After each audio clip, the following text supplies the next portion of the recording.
In the end, regardless by whom, I'm bound to be abandoned. I won't blame you. After all, it's your destiny.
In the end, regardless by whom, I'm bound to be abandoned. I won't blame you. After all, it's your destiny.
In the end, regardless by whom, I'm bound to be abandoned. I won't blame you. Welcome. After all, it's your destiny. Welcome, welcome. How are you doing? I need to procrastinate. Holy shit.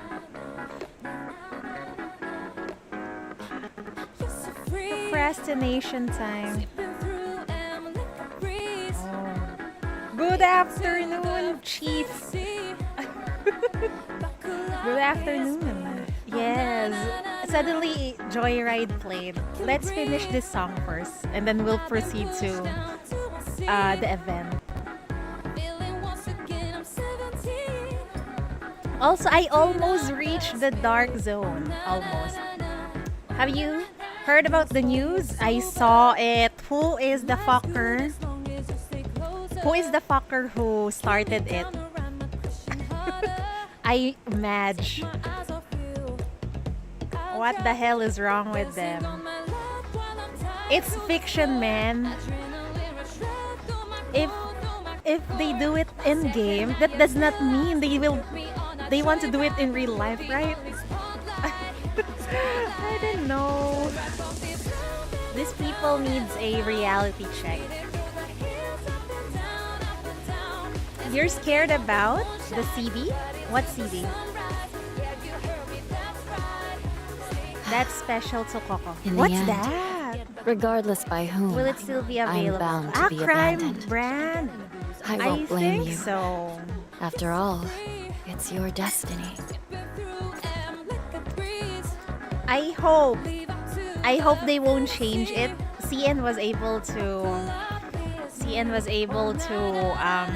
go through with it. So I guess we'll get it still, I think.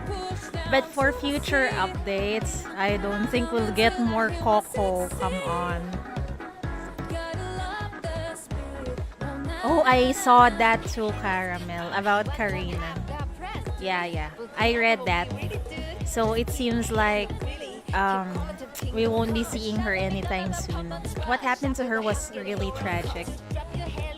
It happened, I know. I don't know. Were they careless, or is that place not safe? That one we don't know. There's so many things happening in Path to Nowhere. I don't know what's happening, what's going to happen. Can't they, can't they just... I'm also taking coffee, okay. I'm holding it, but my avatar does not hold anything.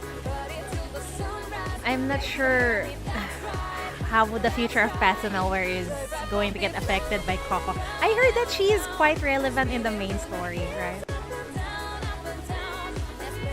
You've never been there, right?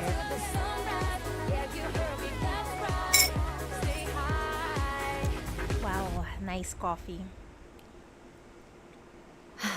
Okay, we can proceed the now. end, regardless by whom, Joyride I'm is bound over. to be abandoned. I won't blame you.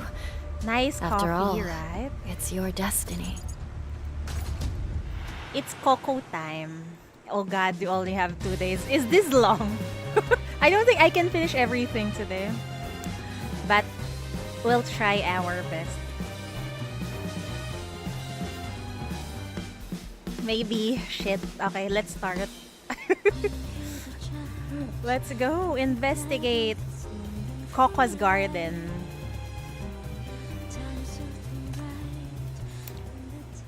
Oh. What is this? Why are they in a cemetery? Detective Marigold. Mourning? Who died? Why are they mourning? Who died? Should I be worried? In the FAC Memorial Cemetery, blue rain falls from the sky as if the heavens themselves are weeping silently. That's... I forgot her name. The 4-star character. Don't let me find your legal loophole.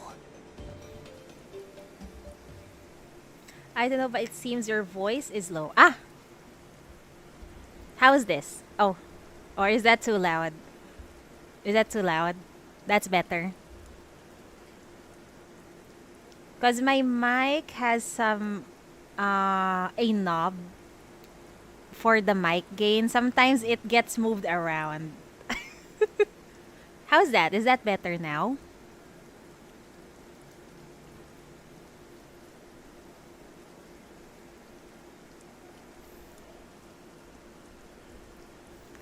How's that? How's that? All good?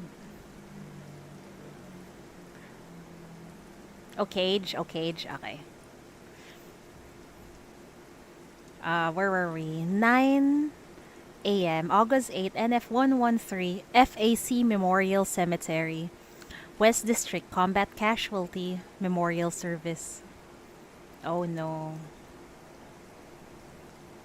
Today, we gather here to honor our 1,423 warriors, friends, and fellow citizens. Wow, that's a lot of fucking dead people, man.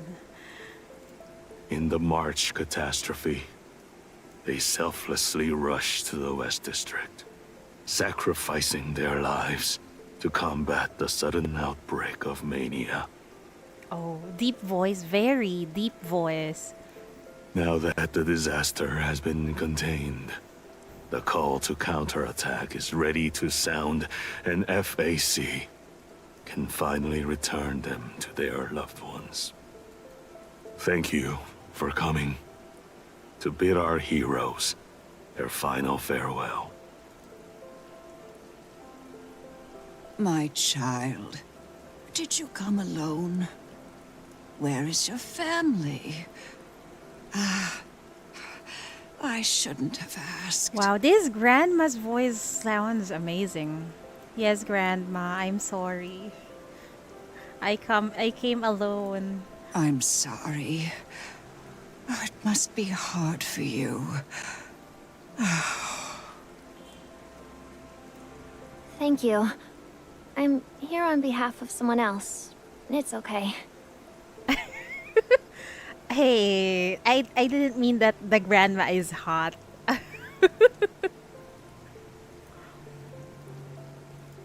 I'll be strong. Be A strong. memorial. Who knows, It's enough right? that you go. Aren't you also their daughter? Even if you're adopted, they loved you more. I won't go. Who's that? This era is riddled with scars.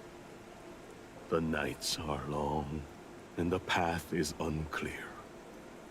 But there are always those who believe, who stand and fight for the city-state they deeply love, and sacrifice for the future they firmly believe in. They are the heroes who guard the light in darkness, the warriors who reclaim hope in despair. We will never forget.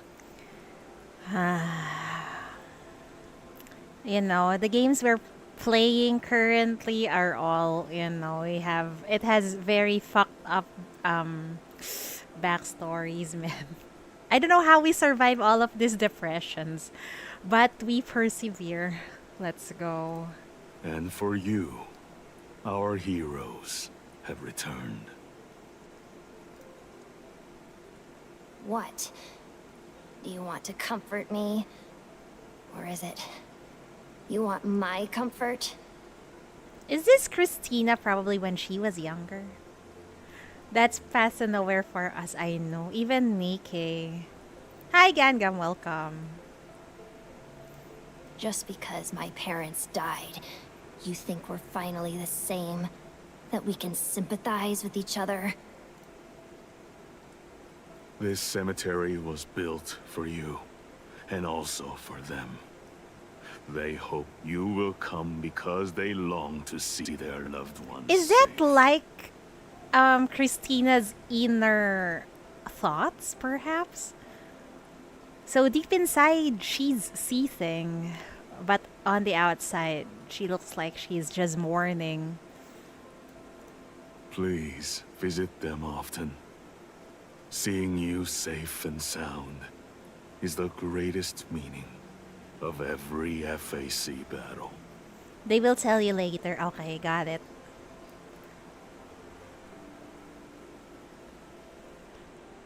Get lost. I'm not like you. I don't buy into FAC's crap. I don't recognize these kinds of heroes. They're dead. That's all there is to it. They left me behind. Made me an orphan too. What kind of heroes are they? My God. Page, man. Screw light and justice. Dying for these nonsensical ideas. You're all idiots. All of you. You know, I feel her. So you died. You're just one of the numbers, right? Will people still remember you in the future? Probably not. No wonder the little girl's angry. It's justified. Thank you for coming. May our city-state be free from suffering. May our fellow citizens be forever safe. Where is safe in this city? There's nowhere safe in here.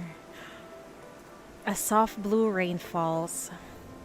The FAC Memorial Service always has this apt atmosphere, both to purify the BR002 contamination that has spread throughout the city and to mourn the fallen heroes.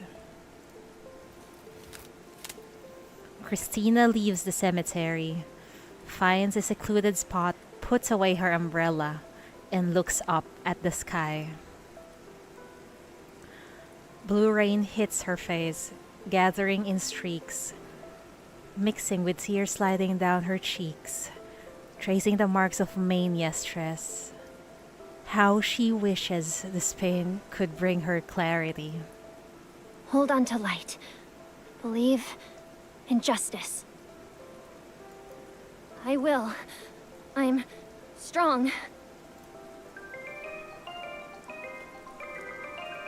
The ring of her phone suddenly interrupts. She absent-mindedly takes out her mobile, but as she recognizes the familiar melody, her dull eyes suddenly light up. She jumps in an instant.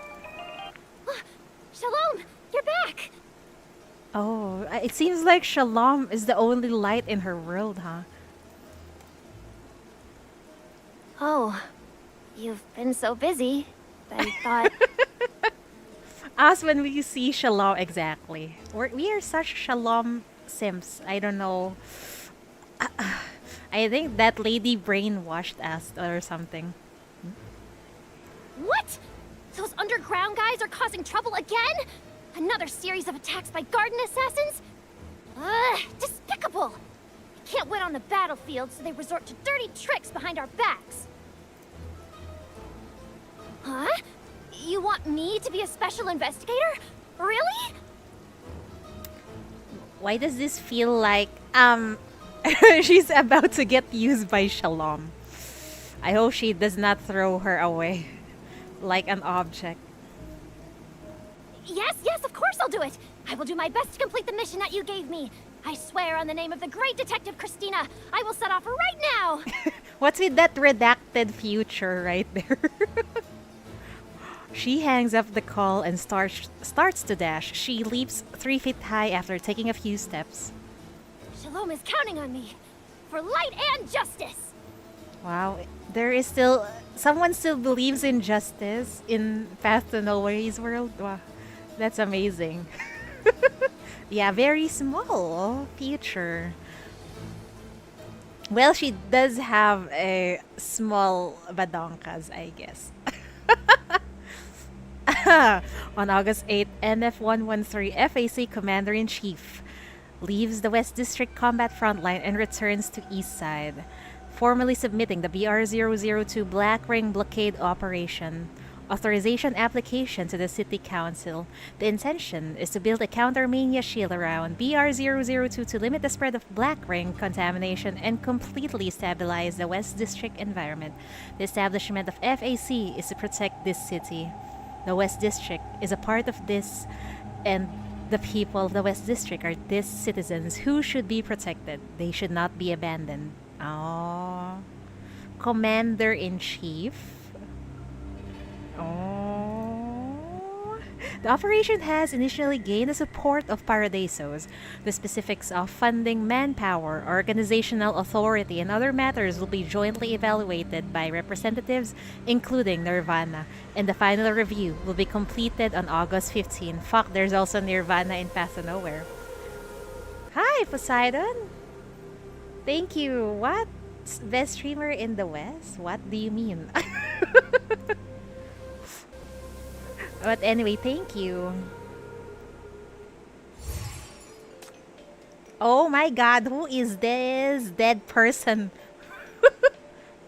Western Chidery. I didn't know I came from the West. The first scene. Who is this dead person? 1600? 4 o'clock? So there are a lot of dead people in here. Holy.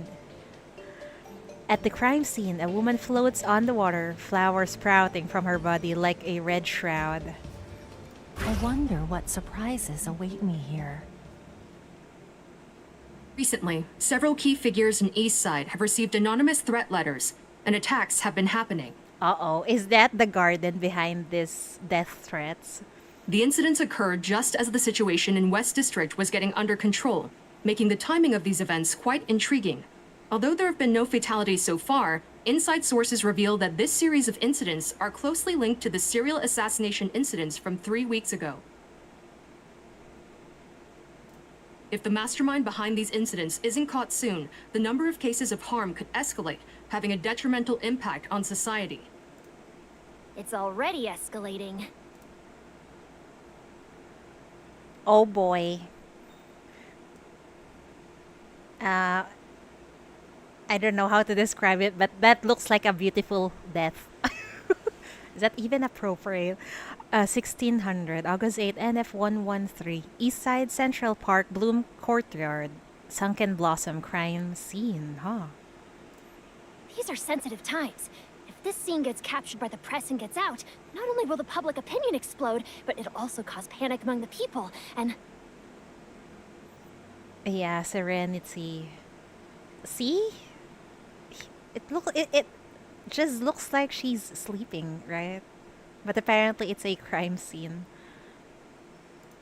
Unlike the previous attacks, the scene has been meticulously arranged with no intent to hide the motive. This isn't a covert assassination, but an overtly flaunted ritual. Overtly flaunted ritual. Are they trying to gain, I don't know, attention through these killings? What a show off. You've caught my attention. According to inside information, these series of incidents are the work of a sinner, and there's a high chance that the scene is contaminated with mania. Everyone, please step back. Everyone is taken aback, and those near the scene have already retreated out of fear. Well, those sinner incidents are under MBCC jurisdiction, but they've been under a lot of pressure recently, and their chief is missing. Until she returns, I'll take over. I've studied their case files thoroughly. She pulls at her gloves with a serious expression. Detective Christina will definitely overcome the danger and bring the truth to light. Oh my god, wait, this is similar to... this is similar to Tears of Themis. Investigate the scene. See? Yeah, it's similar.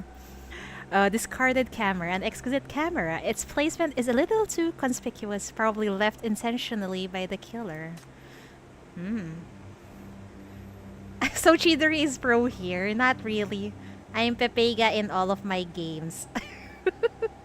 The only photo left in the camera capturing the crime scene, according to the timestamp, someone took this photo an hour ago. So this is still a fresh crime scene, huh?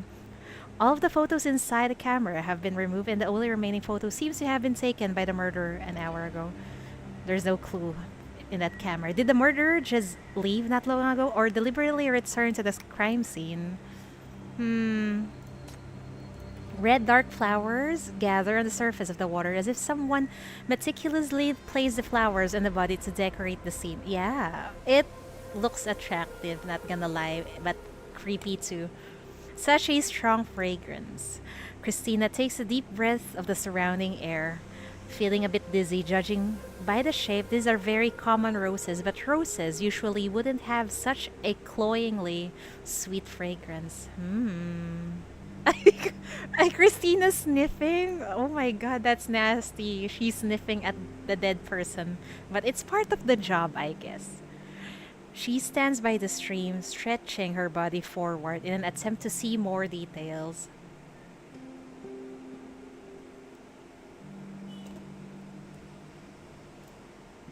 Upon closer inspection, unlike the surrounding white daisies, this red flower seems to have sprung from her body out of nowhere. There are no stems at the junction of the flowers and skins. Instead, there is a faintly visible, soft red glow. Oh, these are not ordinary roses. Just as Shalom said, this is the work of a sinner. A supernatural crime?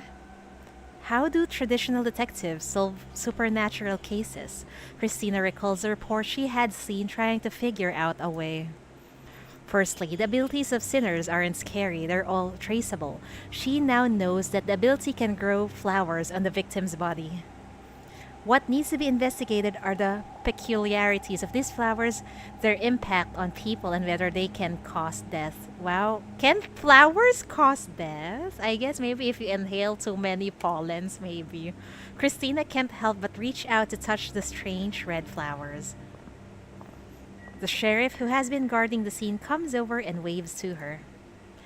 Christina walks over to the sheriff. He's holding a small evidence bag and gestures to her. Take the evidence bag. The evidence bag contains a light pink rose. Upon closer inspection, it's clear that this is no regular flower. The petals are semi-transparent, and the overall color is much lighter than the flowers in the water. What? The mania flower? How were they able to grab that without, getting corrupted? Mania flower blooming on the first victim after being removed from her body. Its color has faded significantly, as if life has drained from it. Oh. What's even more peculiar is that it's floating in the evidence bag as if it's alive and breathing. What the fuck? Just as Christina is about to say something, her communication terminal suddenly rings. It's a text message. Click the message. Following orders from superiors, I am now sending you the current investigation report from our prison.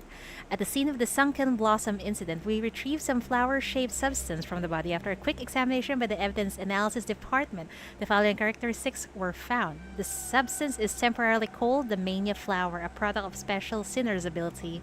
Its structure is similar to crystals, but it is highly flexible and not easily destroyed. Unspoiled human DNA is extracted from the substance, but no other biological tissues such as cells and hair have been detected. Whose human DNA is this? The dead woman, probably? Inspector Doyle, in Eastside Local Security Precinct. Huh. After reading the information, Christina has some ideas in mind. Oh, where were we? Maybe this ID card. Card from the creek. Oh. She looks like an elegant lady. A card floating on the surface of the creek that is the victim's staff card. It lists the victim's name and job information. Upon closer inspection, the text has already been smudged by water. Huh. Christina opens the communication terminal, trying to search for information about the victims on the intranet. Okay. Unfortunately, she can't make out the name, so she can only start with the company. Future Media. Oh, this person? Oh no, I don't know, is she a reporter? Maybe she was killed because she was snooping around. The information about this company on the intranet is vague, apart from the fact that it's a media company controlled by a certain charity foundation. Christina couldn't find anything useful. She scans the victim's staff card, planning to conduct a more in-depth search when she returns. Okay, is there still two more? What's this? Cell phone? A communication device discarded by the creek. It doesn't look like a model normally favored by women. Then who owns this? Perhaps there's some information left in it. Try to unlock. This seems to be the victim's phone, carelessly thrown on the ground. Christina finds out it's unlocked by fingerprint and there's no password or additional lock. Wow, that's convenient. Unfortunately, the victim's body has been submerged in water and the fingerprint has deformed. She can't use her magical gadget now. Oh, we cannot open it? Ripperonis. Oh, what is that though? The victim's hair spreads out on the surface of the stream, slowly floating with the current. Christina's gaze focuses on the bright gem necklace around her neck, the style of which feels familiar. The necklace on the victim, a violet flower carved from a purple natural gem that looks very valuable. Okay, that's a clue.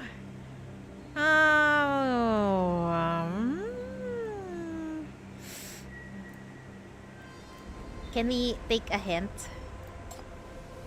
Oh, we pressed. Oh, I didn't see this one. Here is an external memory card for the camera. Could it be the clue left by the murderer on purpose? I see. Okay, we got everything, so what now?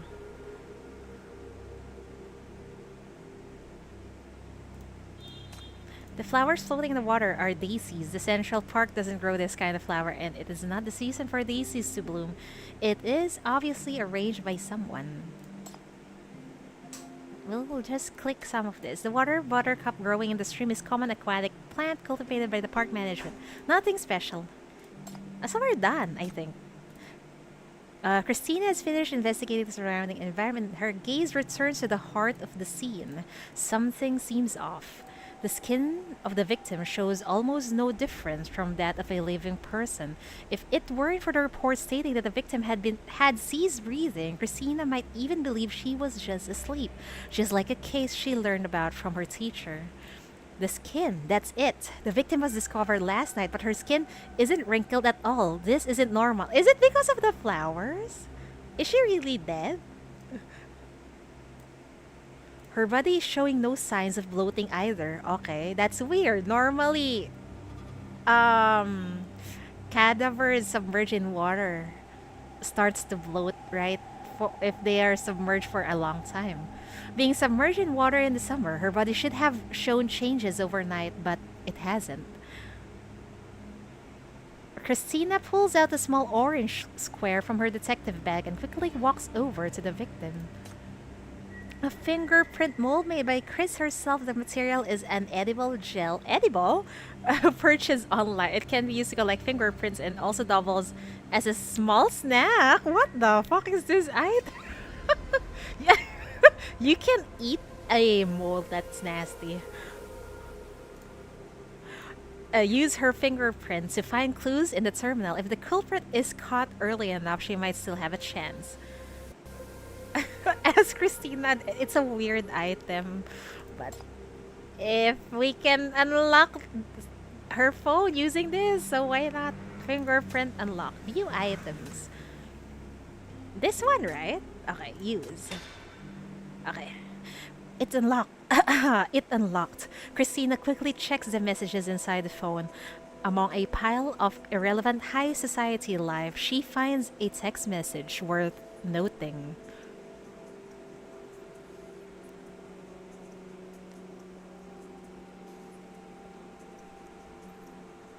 Who's this? Unknown number. Hi, Ananya. Remember me? I bet you do. Your phone number hasn't changed. Neither have I. I'm a bit short on money recently, and you were the first one I thought of. I still remember the incident from 10 years ago. Yes. At that little pond, it's our little secret. You wouldn't want me to lose it, would you? See you at 11 p.m. tomorrow at Central Park. If you don't come, something else might come to you. That's creepy. 23/12 August 6 NF113. Someone wants to kill her. Here because of this message and then met her fate. This is a message from the murderer. Huh. Even left a phone number. What an arrogant culprit. Have no respect for lives and even declare war on us. I'll find out who you are right now. Good luck, Christine. Log into the system, apply to search the owner of this number, and information about the victim. The victim's name is Ananya. Ananya. Christina is fully focused on operating the security intranet, waiting for the response. Completely unaware of a large shadow cast over her. Uh-oh, who's that? Where did this brat come from? Who are you? Why did you barge into the crime scene? Hey, she's an investigator. Leave her alone. He looked more incompetent than Christina, huh? Crisp shirt, but messy shoes and socks. Your wife must have carefully ironed that for you, but ran out of time, and you just slipped on any shoes. The only guy in the precinct who's been flaunting wedding gifts recently is... How were she able to deduce all of those? You must be Inspector Dole, the person in charge of this case. I am the famous detective Christina, here to... Ouch! She just got smacked in the head. My name is Christina, a freshman at the City Security Academy, doing a summer internship at the East Side Local Security Precinct. I'm assigned to assist with the investigation. I'm sorry I didn't immediately report to the person in charge of the scene. She got bonked. Finally, they were able. She were able to what's this? Fix her intro now. So she's just a freshman. I thought she has like an authority to go to the crime scene because she's associated with Shalom, but apparently not.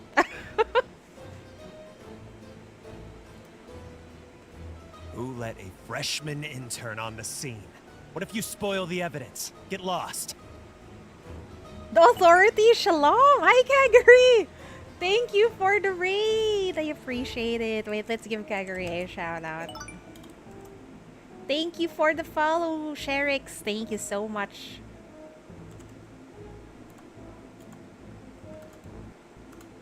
Thank you so much. So you were playing reverse. 1999. Oh my. I have not I didn't have time to play that game. I'm trying to procrastinate in Path to Nowhere right now.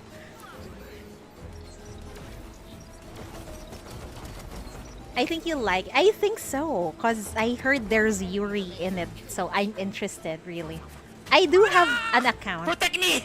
Oh no! Too much gacha. I'll try to catch up. No!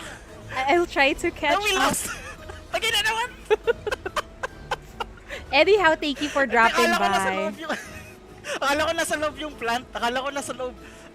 So how was it? So far, I'm quite interested with the game. Schneider and Bertine. Wow. I can't wait to read it. But I think I need to catch up on other gacha games. I'll don't worry. It's we can take our time, right? Anyway, thank you so much for the raid. I appreciate it. A chill game, yeah. I would welcome it if it's a game where you don't need a lot of attention, Like Path to Nowhere, you can just read the story or event, and then the dailies is just less than 5 minutes. I wish it's like that.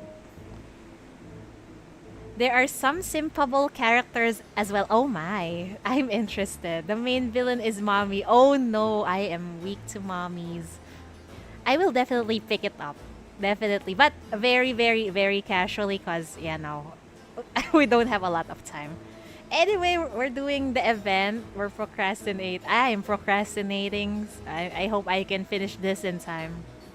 She's on the trailer. Let me show you how mommy she is. Arcana. Ah, I saw her from the trailer. I saw her. I watched the trailer. She's really mommy. Just a screenshot. Okay. Yeah, I saw it. She's really mommy.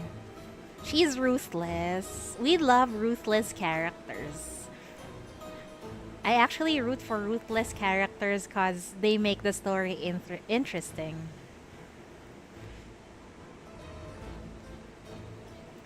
Where? Okay. Anyhow, we're gonna continue the story. Thank you for dropping by, Kaguri. If you're going to sleep, it's okay. You can sleep. We're just going to read through Path to Nowhere story.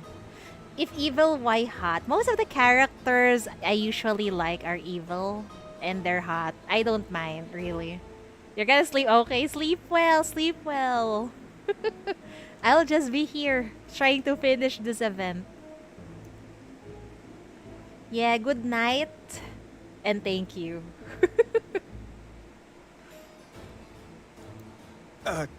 Inspector, actually, she... After hearing a few whispers, the inspector's expression changes from grumpy to surprised, then to indifferent and disgusted. So you know the higher-ups. Got quite a strong backer. Can't you build your resume somewhere else? So they have no other choice because the higher up they're talking about is Shalom, right?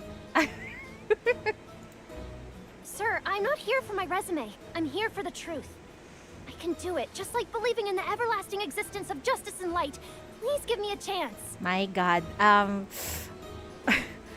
She really believes in justice and light, huh? I don't know if she can continue to have this belief after all of the pain and suffering she probably might experience here in Path to Nowhere.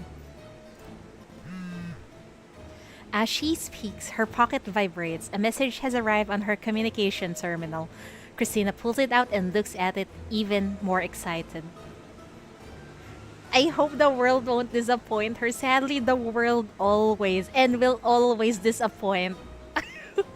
Will always disappoint everyone. Look, I found the first suspect. The owner of this suspicious phone number is a 48-year-old male called Nathan.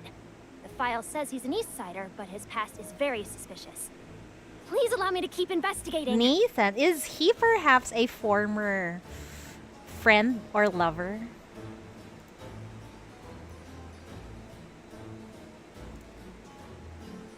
The girl's impassioned speech is met with silence. Eventually, the inspector sighs. I just can't get rid of you, can I? Fine. Stay over there and watch. Don't interfere with the investigation. Now, hand me the victim's phone. Aw. Here, sir. She hands over the phone with a regretful look on her face, moving as slowly as if she were holding a 100-kilogram dumbbell, clearly reluctant. But just then... Oh! Someone called the dead lady's phone. Uh-oh. The victim's phone suddenly rings. The incoming call display shows 0431768889. Hand signal. Oh, Dole is using hand signal. Speaker. Christina nods and presses the speaker button. A strange male voice comes from the other end of the phone. Hello there, rookie detective. Enjoying your little detective game? Oh, is this perhaps the serial killer? But I don't know if this is really a serial killer. Okay. You're Nathan? Show yourself, murderer. That's not quite right. Anania is still alive. What? The flowers are her life. They're still blooming brilliantly. Oh my God, she's still alive? Don't move. If you crush those flowers, you will become the murderer. Then how could we save her though? Christina quickly looks down. Indeed, when she was hopping around nervously, she almost stepped into the pool. You jerk. Just you wait. I'm checking the communication location now. Girl! And everyone who's making a call. I will search the entire city to find you. That's not a good idea. You just let your opponent, know what you're doing. That's not good, girl. Stop. Wait. How did he know I was about to step on the flowers? Christina jumps up abruptly. Her head swings like a rattle drum, scanning the surroundings in a 360-degree panorama. A telescope, a disguise, anything will do. He can see me. The murderer is nearby. Wherever he is, he can see me, so look for anyone making a call. Go quickly. Keep it down. You're startling him. Over there! My God, and they're still on speakerphone. He can hear everything. Is it just me, but the police are also incompetent? Oh my good lord! What is this? The inspector raises his gun and fires a shot aiming at a sheriff who is guarding the blockade. It's a good shot, but the sheriff deflects it with a wave of her hand. Why is Coco wearing a police officer uniform? This is hot. Good lord. Can we get this as a skin? The sheriff presses down her hat and turns to run towards the crowd, causing a wave of screams whenever she goes. Probably no, Sag. Everyone listen to me, immediately! Leave it to me. I will catch the murderer and uncover the truth. Wait, Christina is a sinner, right? How is she? Oh my god, ambulance, I'm so sorry. She's a sinner, right? Then how is she walking around without getting apprehended? Are sinners allowed to walk around in this city? I thought they need to be under MVCC. The inspector stretches out his hand to grab Christina, but is pulled by her brute strength. Then he stumbles and falls to the ground. When he looks up again, the ginger girl has already run off like a runaway horse. The MBCC condition. Ah, I see. Search complete. No.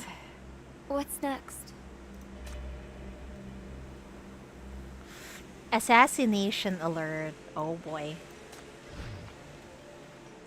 The girl who wholeheartedly pursues justice and moves forward without hesitation finally catches up to the suspect and the alley. Don't be afraid. I won't let anyone hurt you. Yes, ma'am. That's Rahu, right? Yeah, Rahu. We love Rahu. I hope we can see more Rahu in this event. The sheriff who fled is exceptionally agile, quickly shaking off the majority of the pursuers by several streets and darting into a small alley. Of course, we'll get more Rahu. Okay, that's nice.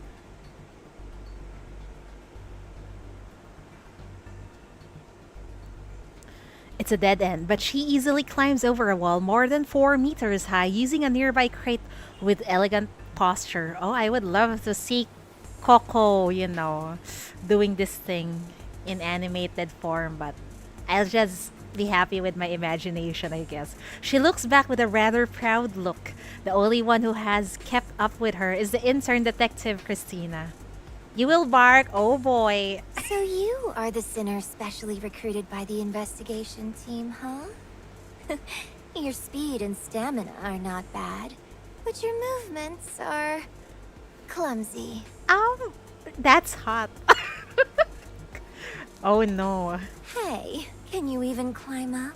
Can I climb up over you? No need. She grabs her cane and swings it forcefully. It breaks through the entire wall like a hammer. The suspect is instantly swallowed up by the smoke and dust from the collapse. I didn't expect you'd be a woman.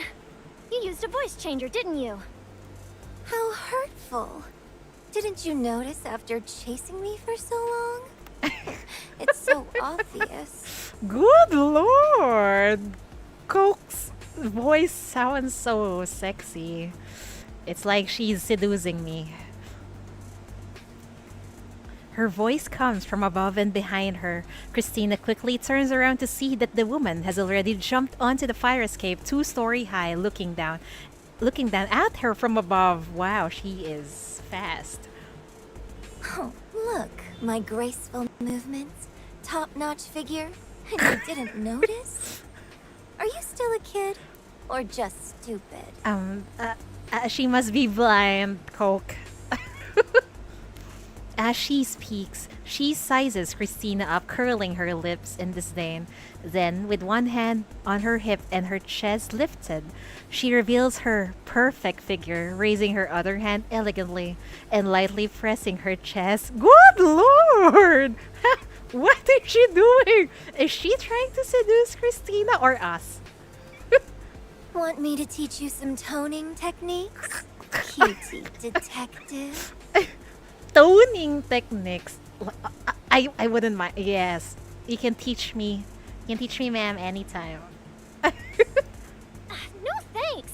I'm in great shape. My God, how come Christina is not affected by all of this? I am such a weak woman. Can get easily distracted by Coke. Should we call her Coke or Coco? Maybe we'll just call her Coco. We'll use machine gun. I don't have much to... If you want to use me, We'll use Rahu too. I can eradicate Why any not? threats. if that's what it takes to guarantee your We can safety. use Coco too. Flowers will bloom. Anyway, this is wherever I easy. go. This is easy, right?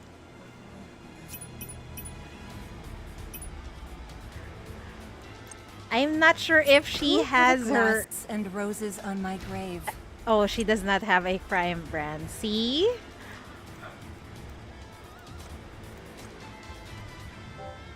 Probably just Coco. Coco. Put Langley and Shalom there. Okay. Execution time. There. Oh my god, I want to put a team with amazing party dresses. We can just put Hamel too. Oh wait, I want Cabernet. I changed my mind. Cabernet, you go there. Thank you for your warm invitation. Oh my god, we can put Zoya Time too. for a little exercise. Rahu no dress. Rahu is the bodyguard of all these beautiful hot ladies.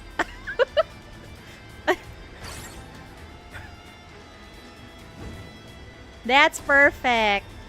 Oh my god, what is that?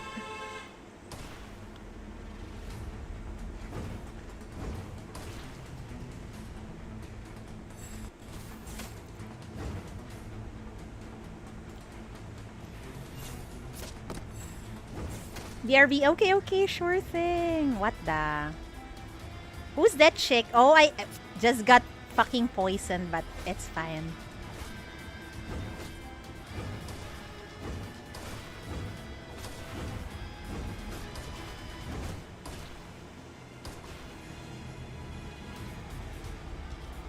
Why is it... Oh, forgot to...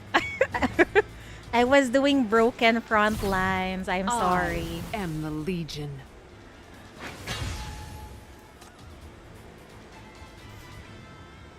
A brief pause in the skirmish reveals Christina's numerous injuries, yet she hasn't even managed to touch the woman's hair.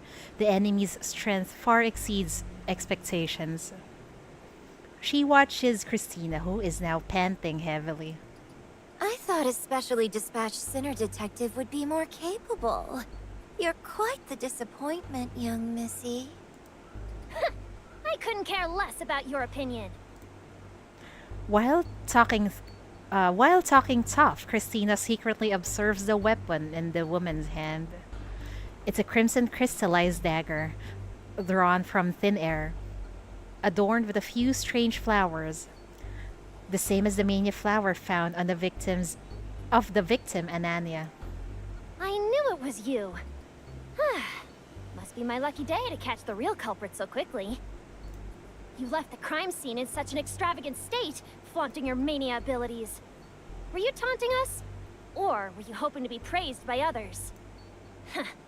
You're a show-off and a narcissist, thinking everyone in the world will dance to your tune. You were fooling us over the phone while admiring your own performance art up close. Too bad you ran into me. Girl, you're not...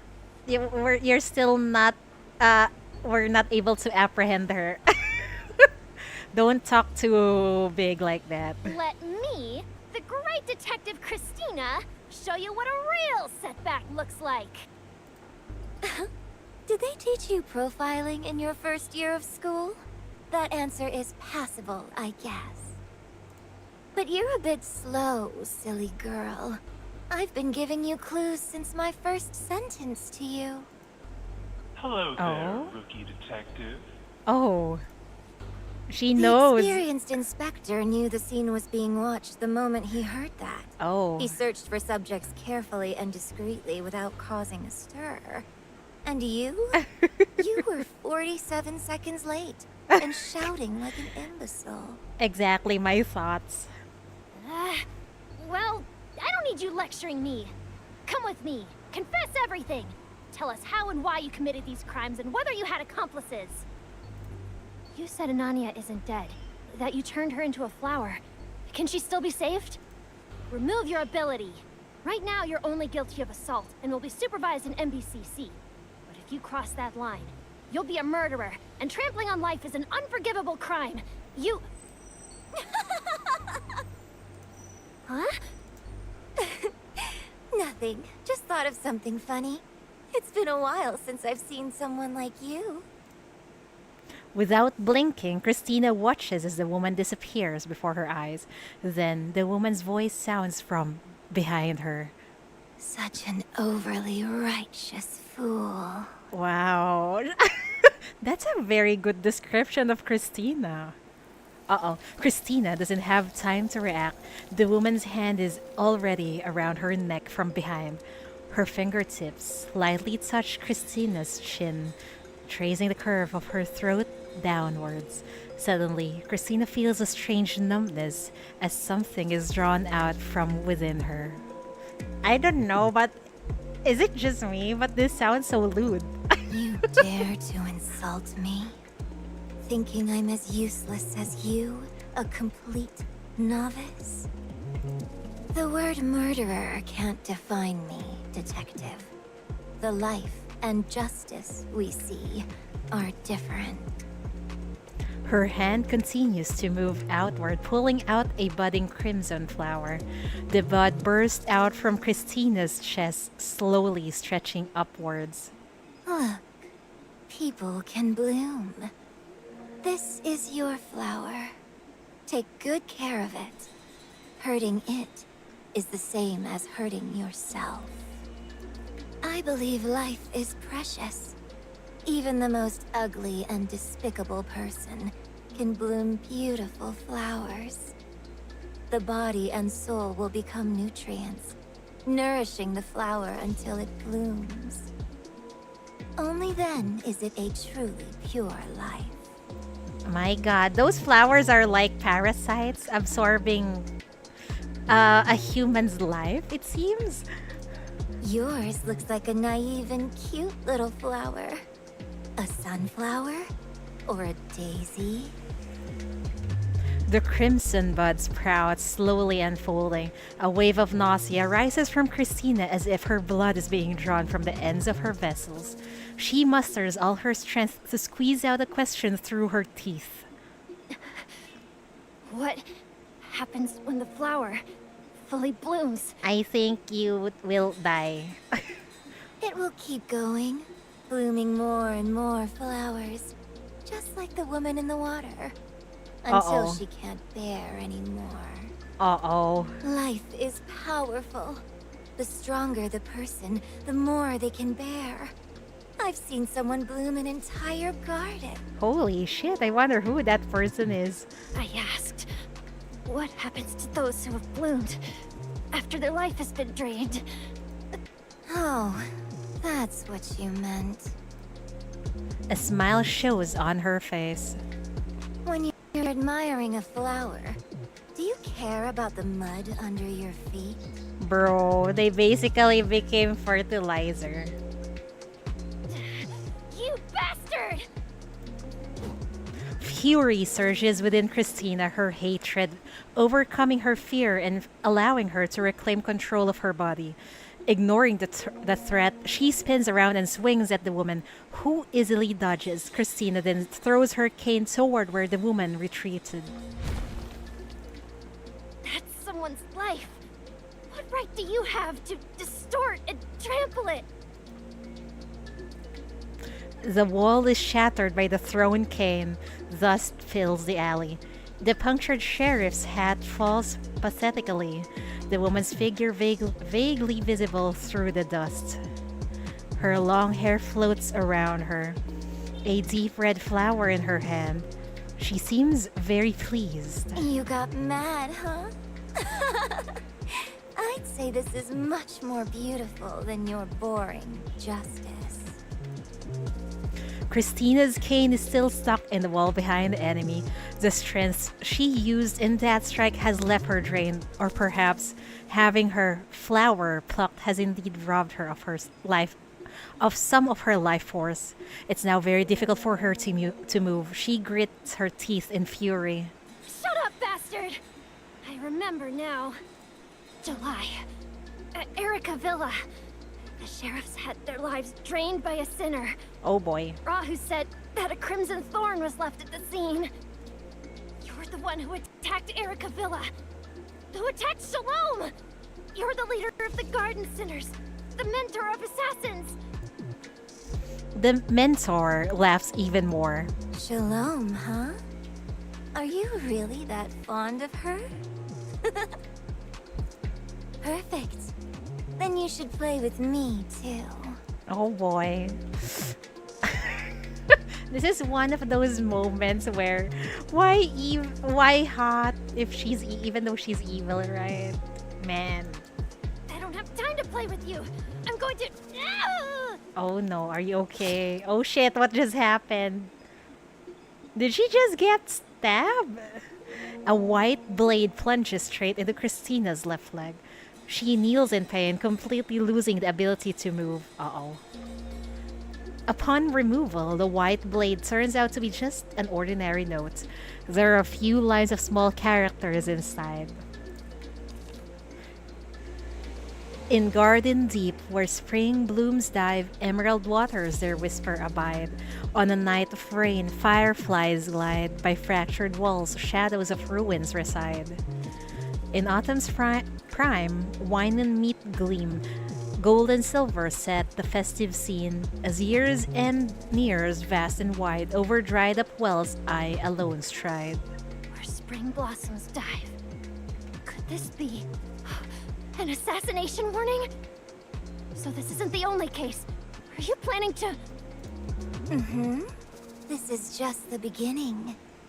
I made a promise for a grand bloom, and I will keep my word.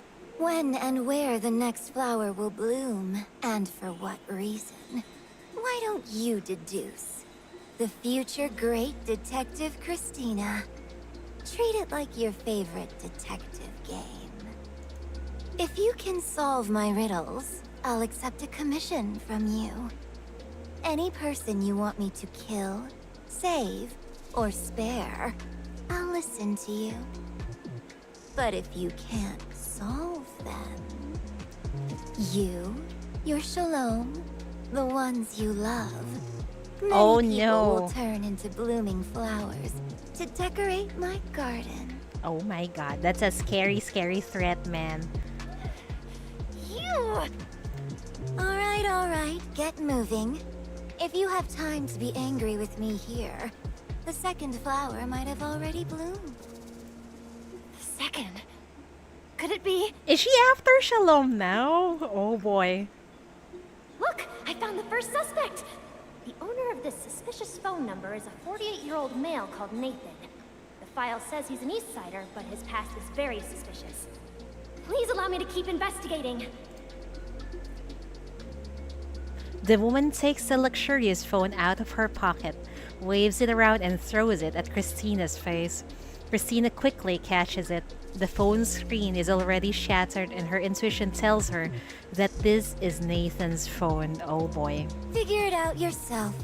It's best to bring more people. Your talk of justice alone can't stop me. Coco is leaving a lot of dead bodies around East Side. Holy By shit. the way, here you go, little detective. This is your flower.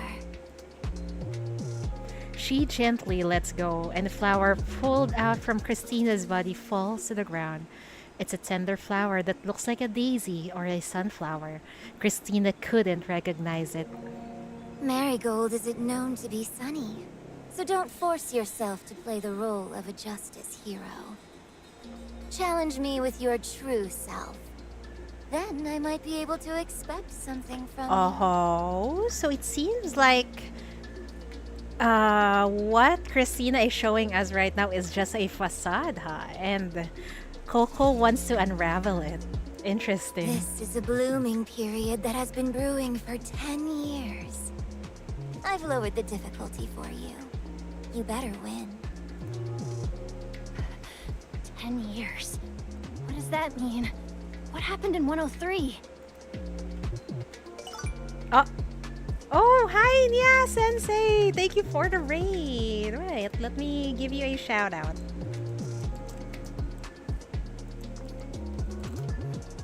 So you were streaming. Oh wow, Armored Core 6. I don't know if I'm gonna be proud of that.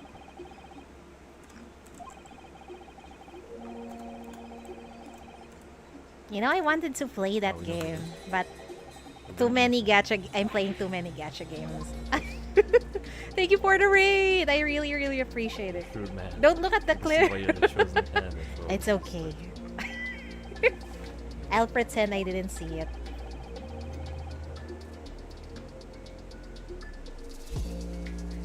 It's fine.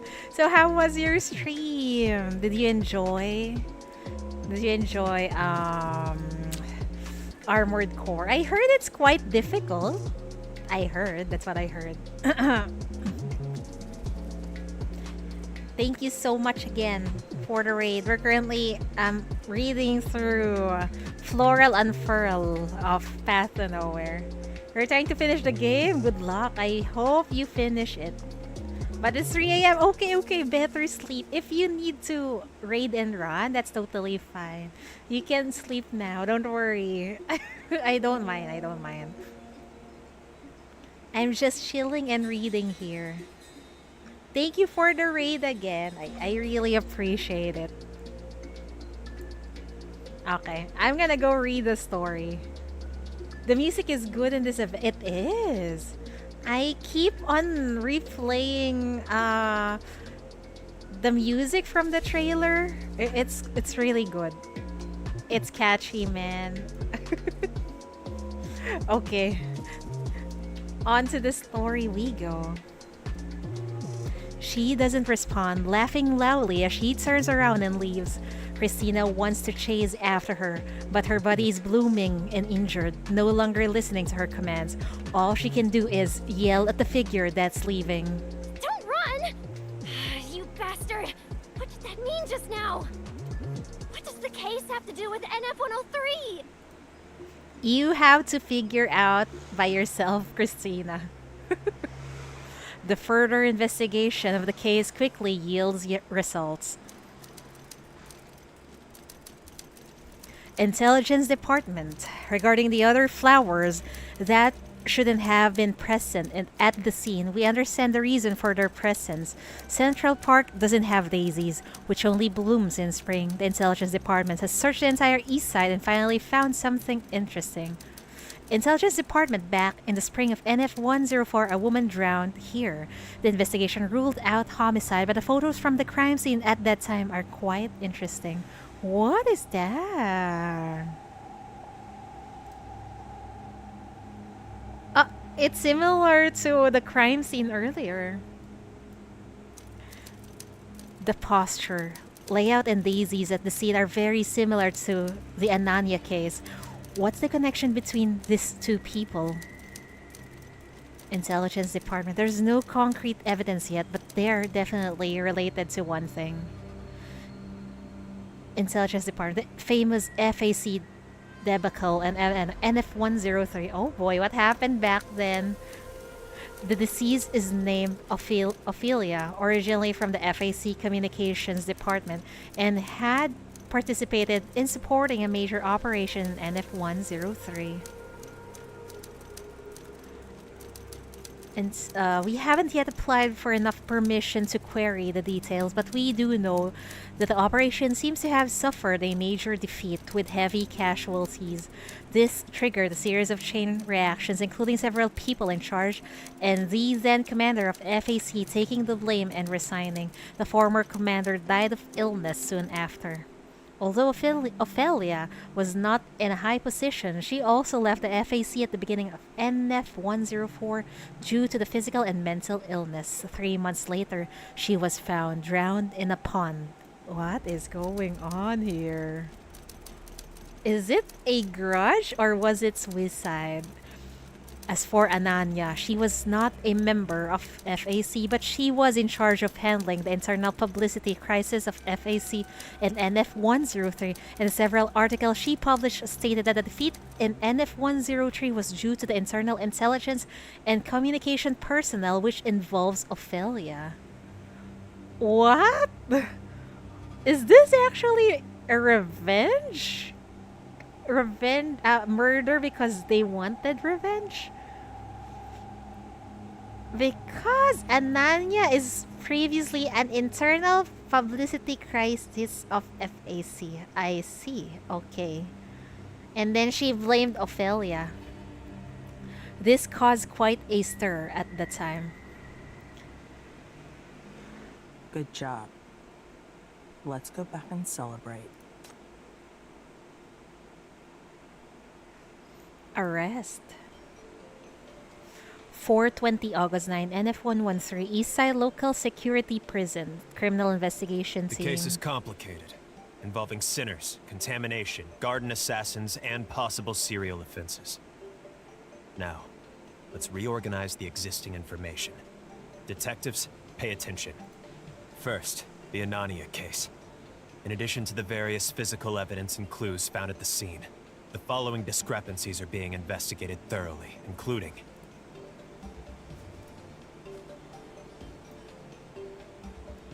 now that we've established Anania's actual background, we believe that the motive of the perpetrator was vengeance. This aligns with the deliberate arrangement at the scene and various rumors about the assassin group. Mm-hmm. It could be that someone within the garden was involved in the NF-103 incident, or it could be a commission from relevant individuals to the garden. We will continue to investigate along the lines of Ophelia's associates. But the case isn't over yet. What we need to focus on now is the first suspect, who could also be the second victim, Nathan. Oh boy. The killer isn't Nathan, but she contacted Anania using Nathan's phone and contacted us after the crime, indicating that something likely happened to Nathan. Mm-hmm. Sometime before the 6th when he contacted Anania. Nathan could be an accomplice, or more likely, the first victim. Either way, we must find him first. Okay, what's this? Tap to view the next case. Basic information about Nathan has been synced to all members of the investigation team. An inspector suggested the possibility of document forgery, which needs further verification. The key now is to find Nathan. After contacting Anania at 2312 on the 6th, Nathan completely disappeared. From the current information, apart from the text message that might have been fabricated by the killer, we also couldn't establish a connection between the two victims. The perpetrator's motive is still unclear, but we haven't come up empty-handed. At the scene of Anania's case, the intern detective Christina once caught up with the prime suspect, the leader of the Garden, a sinner assassin group, a woman who calls herself Mentor. Her ability is known as Bloom. This case is just the beginning. Okay. Information about the garden. When and where the next flower will bloom, and for what reason. Why don't you deduce? The future great detective Christina. Treat it like your favorite detective game.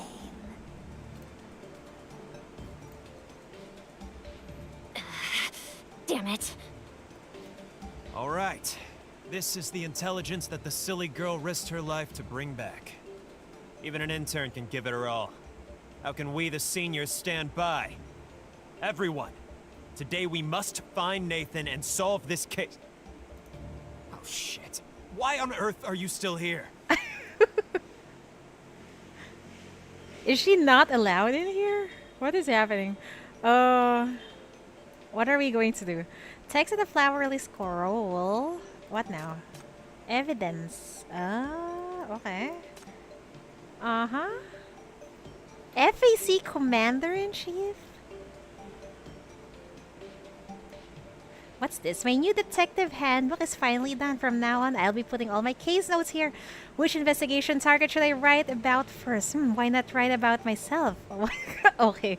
Christina, female, Eastsider, 162. Wait, well, that doesn't seem necessary. I'm a first-year student at the City's Public Security Academy, currently doing a summer internship at the Eastside Local Security Prison.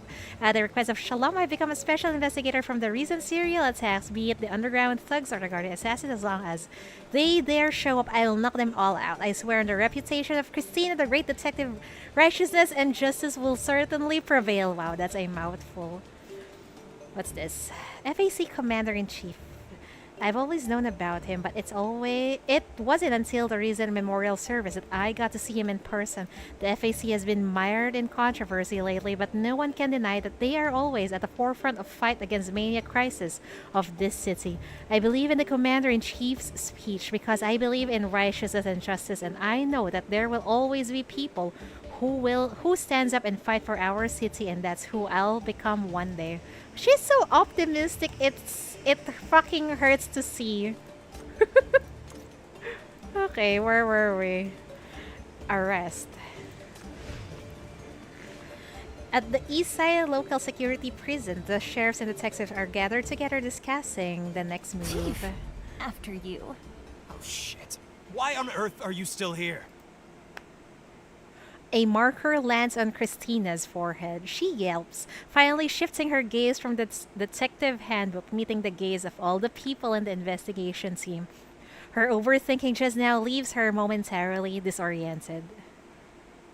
The inspector blushes at his own words but feels a sense of relief when he realizes that Christina didn't hear them. Get out of here. You're so badly injured, I won't be able to explain it to your higher-ups later. If the suspect is the leader of the garden, there's no place for a rookie like you. I'm fine. That woman treats lives as a joke, and she will do even worse things. She's targeting me and the people important to me. I must stop her. And I've solved many cases related to the sinners. I have experience. I can help. You know, she kind of reminds me of one character in Madoka Magica. The blue-haired girl, Sayaka. I just hope nothing bad happened to Christina unlike what happened with Sayaka. I don't want to see her break, man. All you've done is catch thieves and handle lost and found cases. Can you compare those to a murder case like this? I'm not afraid. This case is more complicated than we imagined. I don't know how deeply it's connected to the case in NF-103 or the FAC, but no matter what, you shouldn't get yourself involved. I know about your situation. Your father was with the FAC, he died in NF-103. You've never dealt with a murder case, and you have a history of mental instability. Oh boy. I won't delve into the connection behind this, nor care about the reason why you were assigned here. But now that the garden has targeted you, and I've seen that you're easy to provoke, I'm determining that you're not suitable for this case after assessing the risk. It's okay. I'm not that fragile.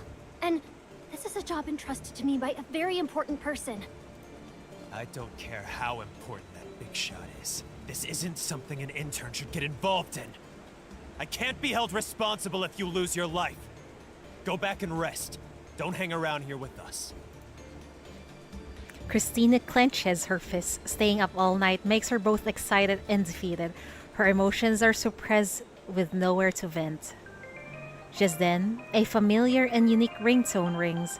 Christina jumps up, her eyes gleaming. Wait, it's an important call. I have to pick it up. We'll talk when I come back. Hey! Man, can't she realize that Shalom is just using her?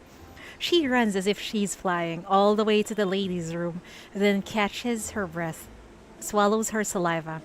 With an ease and excitement, she presses the answer key. Shalom? Why does it feel like she has a big crush on Shalom also? Oh boy. It's me. Wait to ruin the mood. It's actually Rahu. Rahu. Oh, look at that disappointed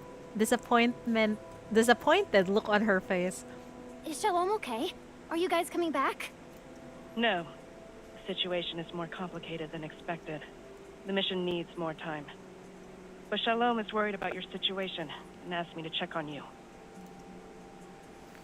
So she knows that I failed. Christina is a bit annoyed. I'm sorry.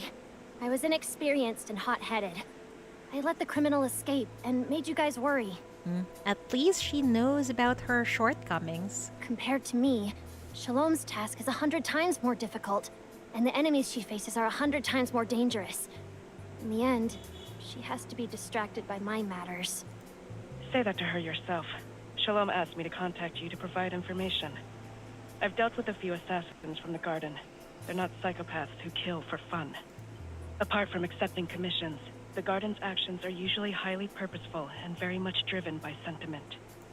From the series of cases you've taken over, the Garden intentionally connected several isolated incidents to create a sense of ritual. This sense of ritual has a purpose. Shalom hopes that you can figure it out. What purpose, I wonder? They rarely act so ostentatiously. This is an opportunity. We have already sent people to track down the Garden's base. Strong connections.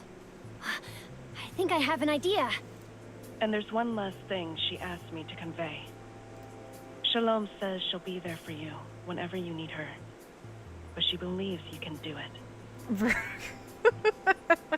This is like a motivational speech for Christina. Okay. Thank you for the clues you gave me. Thank you, Shalom. I know what to do now. See, she's all fired up. My God, Shalom can really knows how to use people, huh? These guys, having ties with the underground forces and still insisting on causing trouble at the most critical moment of the battle.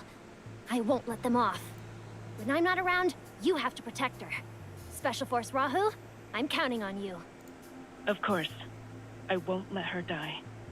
That's the order given to me. After hanging up the phone, Christina slaps her face hard. All right, I'm fully charged!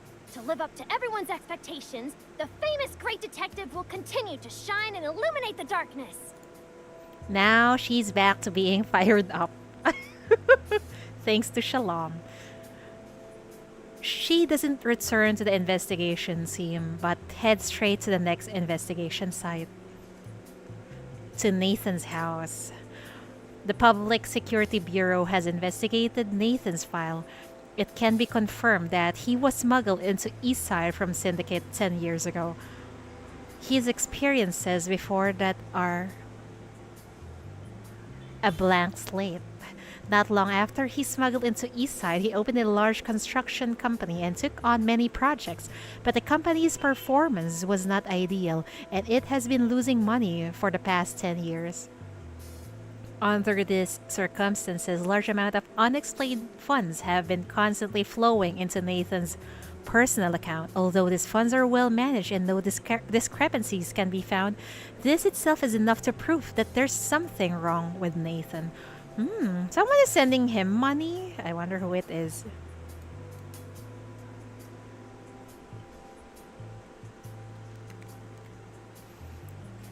Christina arrives at Nathan's house. Just like his file, Nathan's house is also cleaned very neatly, nothing out of the ordinary. Except for a handwritten phone book which has Anania's number.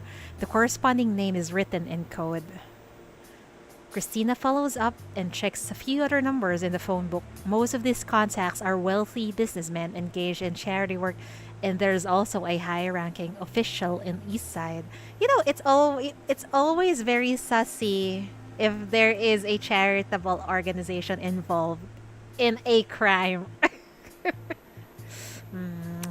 Are they doing some money laundering? I don't know.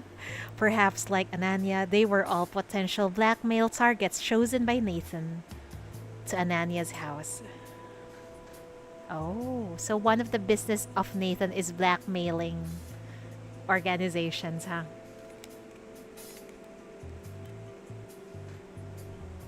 Christina discovers that Anania did some online searches about Nathan after receiving his text message. However, according to the records, her searches focuses on Nathan's construction company, not Nathan himself. Maybe the construction company is just a front. Following her search records, Christina finds that Anania was indeed purposely collecting information. Nathan's construction company often gets involved in disputes related to the quality of the project, and these disputes all end up being minimized or dismissed in the end.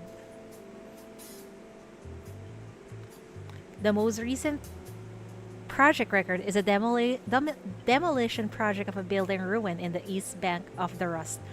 But for some reason, it has been in a state of suspension. Online rumors say that the place is haunted and no workers would dare to go. Christina does some checking and finds that this building was originally built by Nathan's company, but it was abruptly halted midway, which is why it became a ruin. From construction to suspension, from the decision to demolish it to another suspension, so many questions regarding this 10-year-long project. On a night of rains, fireflies glide. By fractured walls, shadows of ruins reside. Oh, they're talking about this building? Ruins. Ruins. She unfolds the map and carefully searches around the rust, corresponding to the construction project sites that Nathan once took on. Some of them had been completed, some have long been demolished. The other one left is an unfinished broken wall, like an urban legend that can't be demolished. Oh, found it!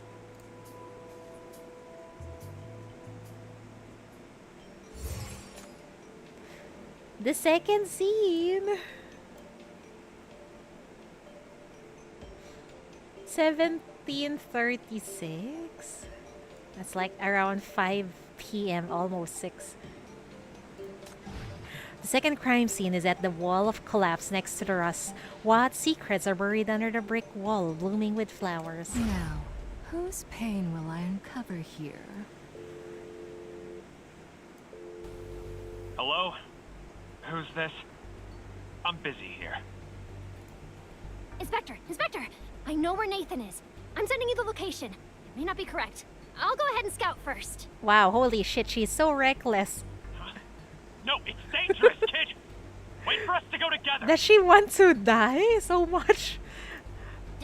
There's no time! She jumps down from a pile of garbage. Her foot twists and she rolls down head over heels. Before she has time to cry out in pain, she gets up with her hands and feet and runs. The criminal did catch Nathan first, but she didn't immediately kill him. According to the second sentence of the flowery scroll, Nathan should be the second person to bloom according to the criminal's plan. What if there's still a chance? What if I can make it in time? If I make it, he doesn't have to die. But if the murderer is at the scene... Exactly. She better be. Christina has a lot to say to the mentor. Even if she doesn't bump into her, she will definitely catch up.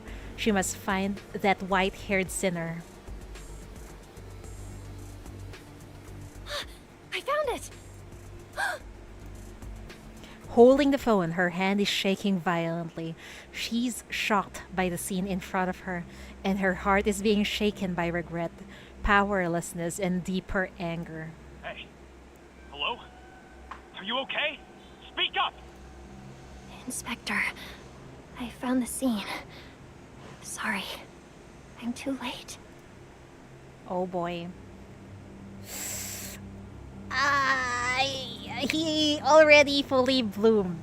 There's only flowers there. 1736 August 9 and F113 East Bank of the Rust. Wall of collapse crime scene. There are lots of flowers blooming. It's very dangerous around here too. Make sure everyone wears protection, and it's best to call FAC. Before you arrive, I will do a preliminary investigation of the scene.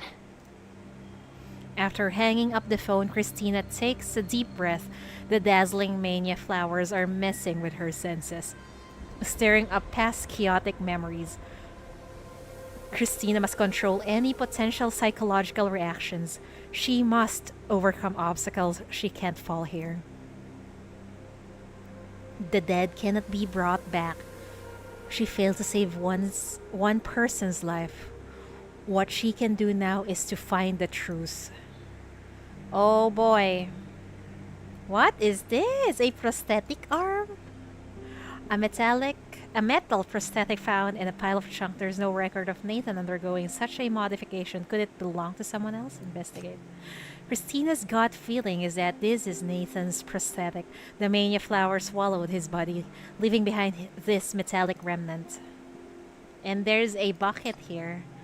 A discarded bucket. The liquid inside is shimmering with an unusual glow. Don't tell me those are his fucking liquids. Oh my god. Hi, Caramel. Welcome. Welcome back. Observe. The surface of the water bucket is uneven, just like a common trash can filled with a strange light blue liquid. Oh my god, thank you, Walsh, for the tier 1. I really appreciate it. Wait, let's give you a shout out. Thank you so much. How are you doing? Are you perhaps streaming right now? Thank you so much for the tier 1. I really appreciate it. Because you are definitely the less annoying enemy to fight here. Thank you so much. How are you doing? You're just chilling at the... Okay. You can just chill and watch me Hello? read and figure out this crime scene. Hello? Oh my. Typical Honkai bugs. Anyway, I really appreciate it. Thank you so much. Okay, now we're gonna proceed into reading through the story, okay? Is this their discarded waste left here? Or is it a tool specially prepared for her? Bronya went to the back room. Have you experienced the falling bug? I experienced that. I think that was with Palatinus Equinox. Sometimes she just falls from the Elysian realm. I don't know why.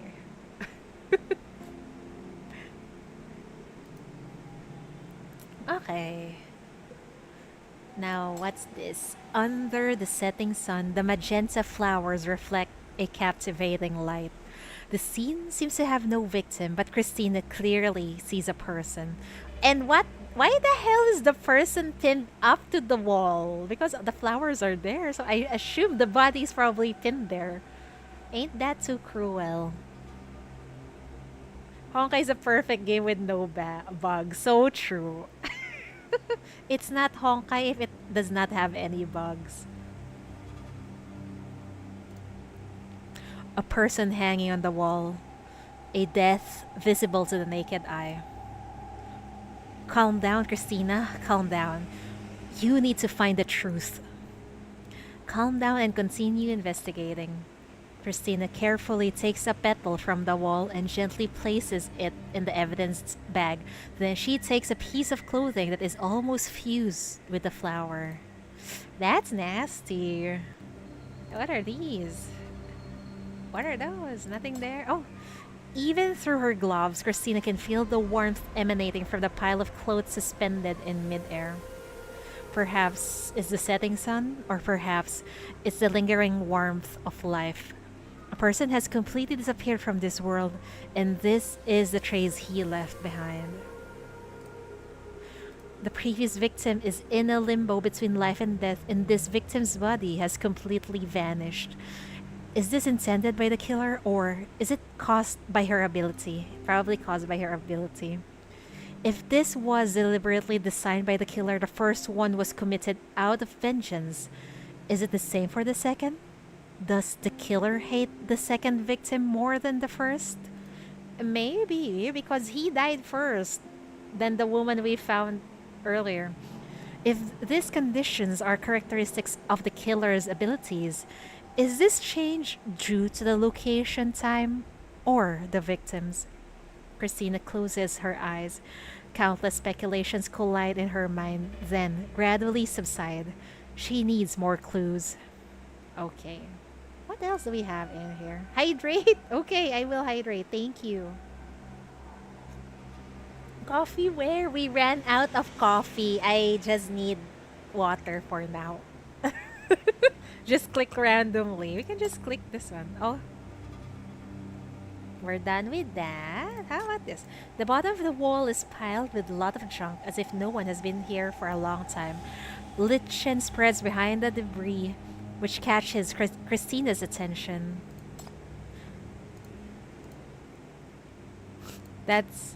The weeds on the wall are dry, but it's evident they used to be lush.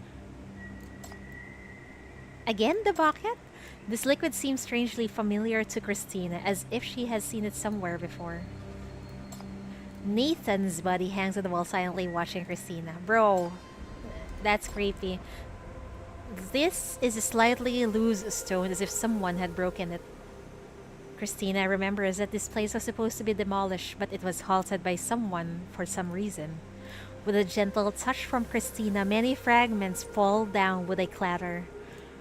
She decisively digs it all out, revealing a small hole behind the bricks. There are some white fragments deep inside, like fallen pieces of stone. Wow! There is really something there.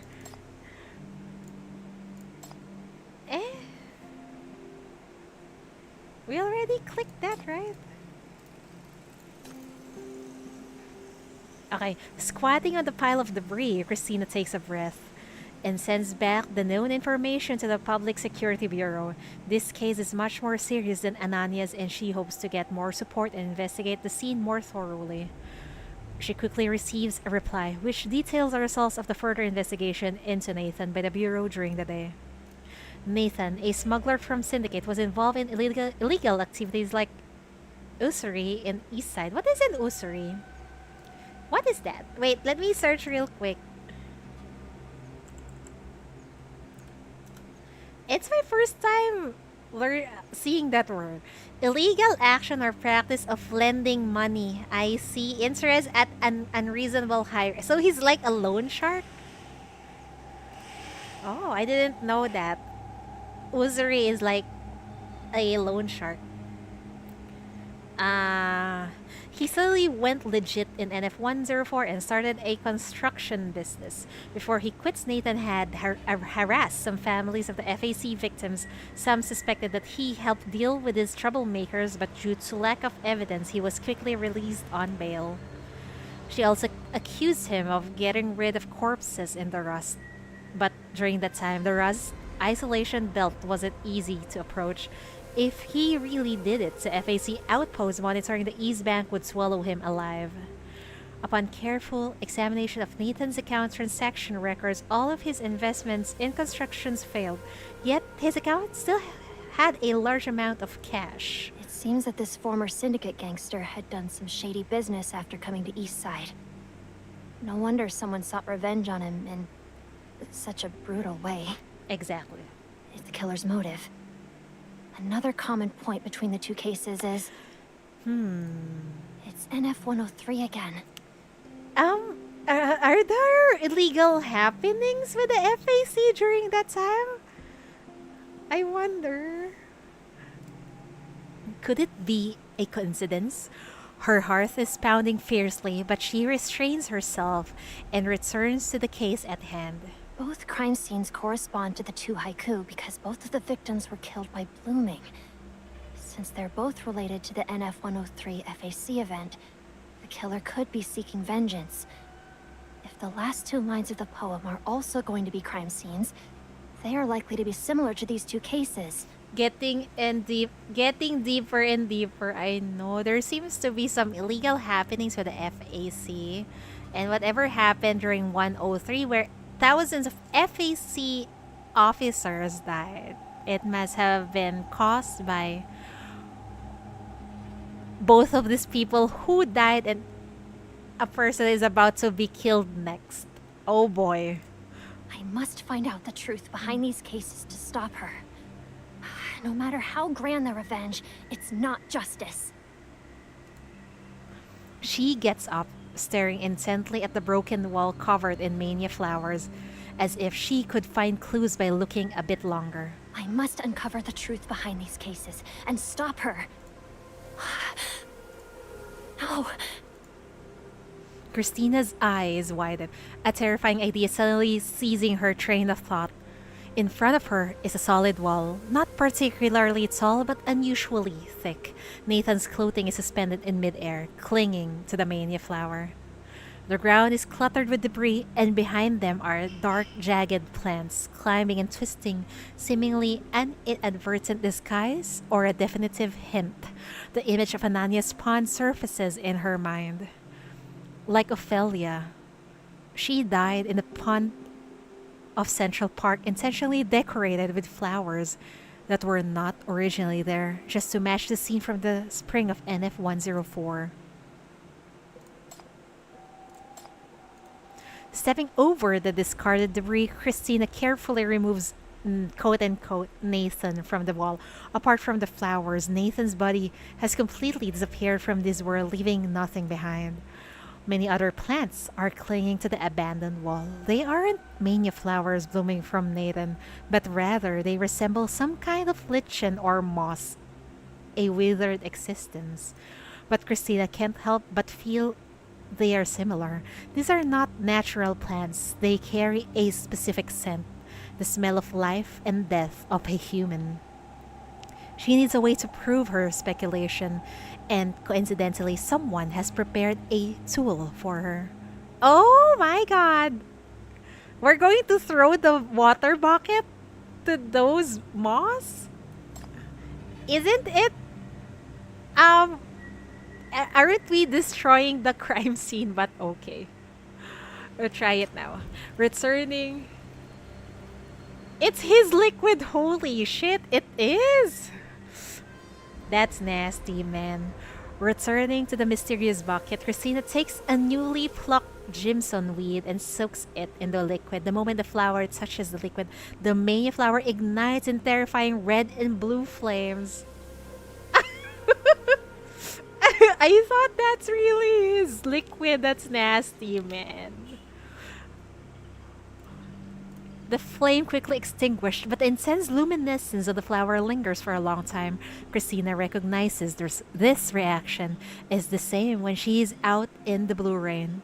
It's how the blue rain reacts to a sinner. Someone specially prepared this bucket of blue rain for her. This is messed up. No. It's not really her. It's not really the dead guy's liquid. It's the blue rain that apparently purifies mania. So we're gonna use it to those mania plants on the wall. A fire suddenly ignites in Christina's heart, growing bigger and bigger, driving her to pick up the bucket and approach the flowerless wall. What now? Christina uses all her strength to clear the junk. As the sun sets and the shadows cast by the sun quickly lengthen, she is finally swallowed by them. Just before the last ray of light disappears, Christina grits her teeth and throws all her strength into splashing the bucket of blue rain against the wall. I know, why is the bucket so suspenseful? And why is there a fire here now? Christina continues to splash in every direction until there is not a drop of water left in the bucket. The roaring flames burn on the mud wall, illuminating the detective's terrified face. She wants to close her eyes, but can't. She must watch. Whoa, holy shit. This looks so fucking eerie. The flames gradually die out. The wall is thoroughly soaked, leaving mottled spots of red fluorescence on the wet wall. They are scattered, but also show several noticeable spots indicating the location of the objects buried in the concrete. Oh boy. What the hell is this? People can bloom. The body and soul will become nutrients, nourishing the flower until it blooms.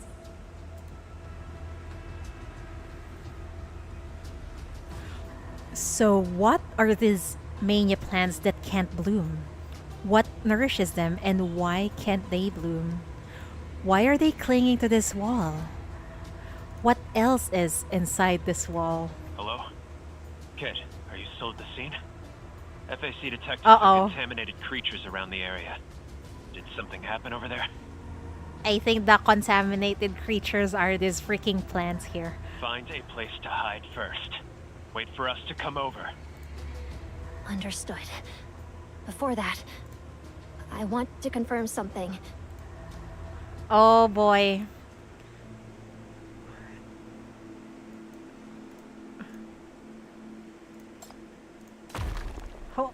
Christina swings her cane at the wall with all her strength, hitting it over and over. Her eyes are getting redder.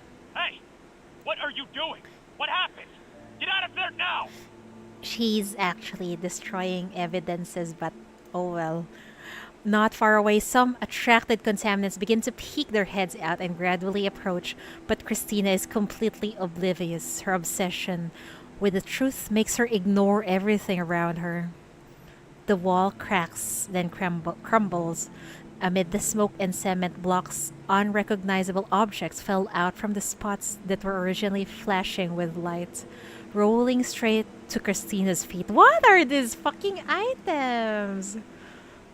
Those are an unknown number of lives that have been sealed for who knows how long, that have already withered and can no longer bloom. Are you telling me there are dead people inside the wall? Holy shit! And this Nathan guy is the one responsible for it? Bro, what the fuck is happening here? It's Nathan. Even in the darkness, Christina clearly sees everything Nathan had ever done. Under the luminescence, the remnants of those lives are exposed in front of her eyes.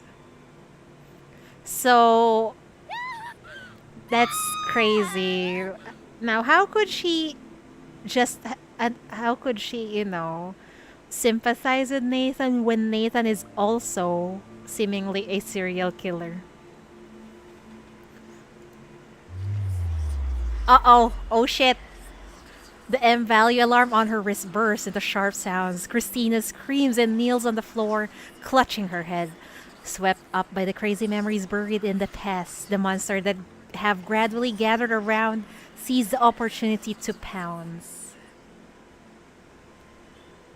Did that just break her, bro? The surgery was successful. What the hell?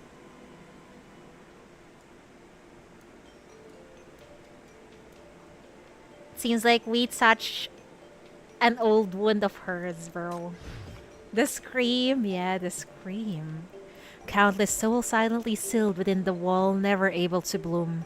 But Christina's mind into a vortex, pull Christina's mind into a vortex of madness. Uh-oh. New job? All right, let's give our best.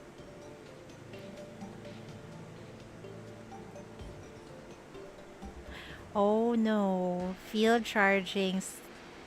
Will also, since I like Rahu, she can go here. I can eradicate any threats, if that's what it takes to guarantee your safety. We're bringing the hot ladies Execution time. again in their beautiful suits. I think my Zoya does Time not for a have little a crime brand, but that's okay. That's fine. Everything's daijobu. Who cares, right?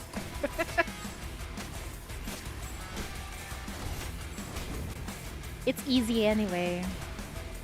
She's strong. Very strong.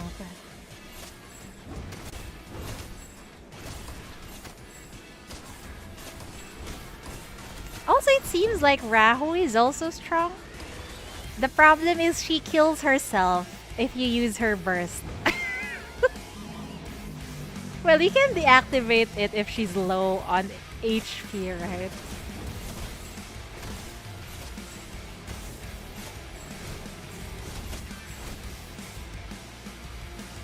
You clear the dark zone easily because of Rahu. I just used Rahu in the physical, what do you call that?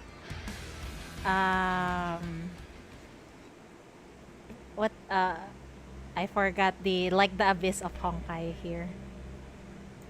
People mostly use Oak. I normally use Oak, but I tried Rahu earlier. She's insane. Yours is not built. I see. Oak is really good. But I still failed to how do you call this? Get 24k. I got around 23k. So I can almost reach the dark zone. Caramel, almost there. I just need around 500k, 500 points, I think, or 500k. You can do it though. I'll work on it. Hopefully this week I'll be successful. When the detectives and the assisting combatants from FAC arrive at the scene, Christina has disappeared. All that is left is a destroyed broken wall and traces of a fierce battle. Why can't we find her anywhere? Could it be that the kid has been taken by the corruptors? No, she had gone berserk, I She's an think. A-class sinner after all. She should be quite capable. Unless something happened that made her lose control of her emotions. That's it. We are now lacking the most effective means to stabilize the sinners. If their M value is unstable, it may also attract nearby mania creatures. Oh boy. Oh, by the way, I got Coco at S1 Caramel. I got Coco S1. But I lost my 50-50 to Demon. But after a few singles from Zero Pity, she came home. Why always him? I don't know. I think Coco hates me. Coco wants to make me suffer with 50-50, really. I already lost 50-50 twice on her banner. Good lord. At least she is now usable, so all is well. S1 basically is the requirement if you want to use her Nor. That's why I really wanted to get her S1. S3 is strong, but I think that's already a luxury. That would be very dangerous. The inspector doesn't dare to venture into the contamination. He takes a look from afar. He flips through Christina's last scent details on site, investigation clues, confirms the multiple remains sealed in the concrete for many years. He frowns. The FAC finds a shattered hypercube near the broken wall.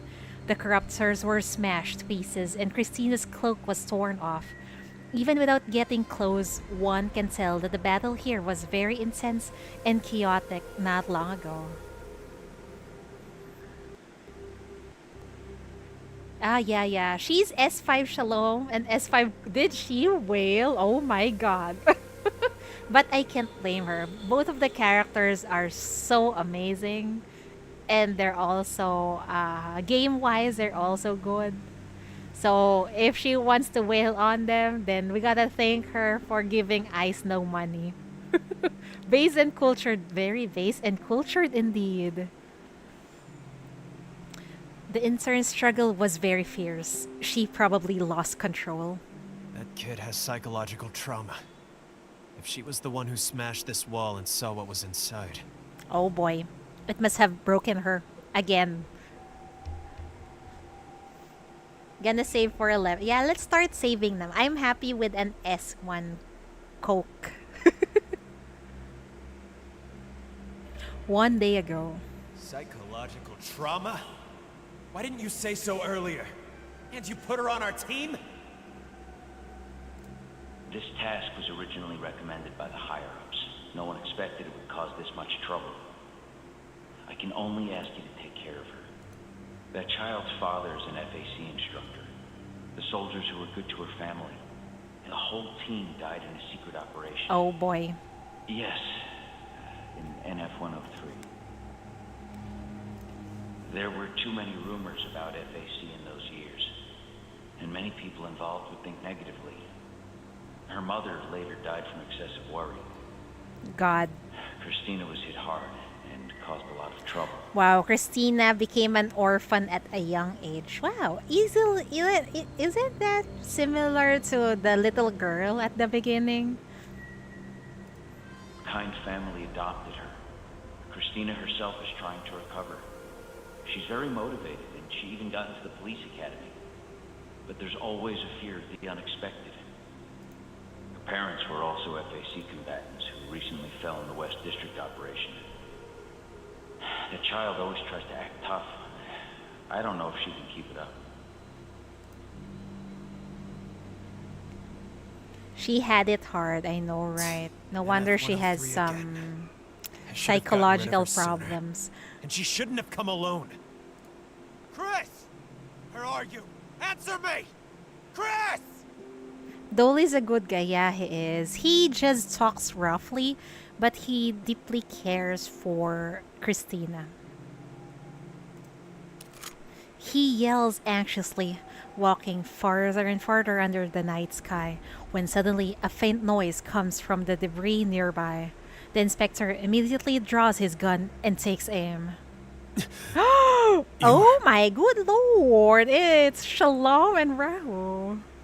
I think they're trying to save Christina. How did they know that she had gone berserk, I wonder?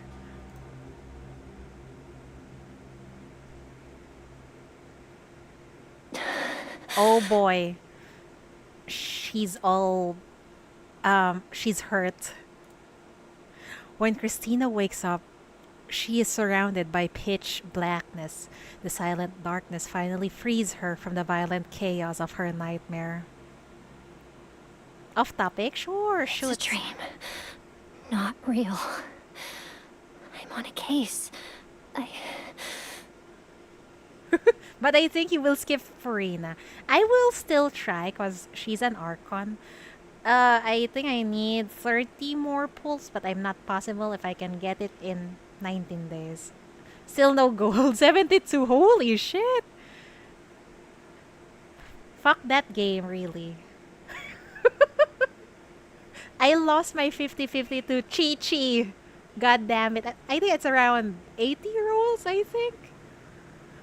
80 rolls. And I'm trying to get the guy. I don't know how to pronounce his name. The one who is boxing. The cryo guy. I get a cryo baby instead. I want to go all in for Navia and her weapon. When I saw... Oh shit. When I saw Navia... She's really hot. I wanted to save my pity for her. or guarantee for her. Oh well. You know how shitty Hoyoverse gacha is, right? Fuck this banner, I know. But at least I got one copy of Charlotte. I'm all good. Maybe time to save for Navia. Maybe I will. Right? I don't know. We'll see. If I get tempted, then maybe I'll roll. Yeah, time to save. You finally woke up. Oh, man. Was she kidnapped by Coke? We still have more Primo in open world. If we play more Genshin, there's a lot of Primos there. That's true. And I have a lot of character quests. Too lazy, I know. We're too preoccupied with other things like, Path to Nowhere.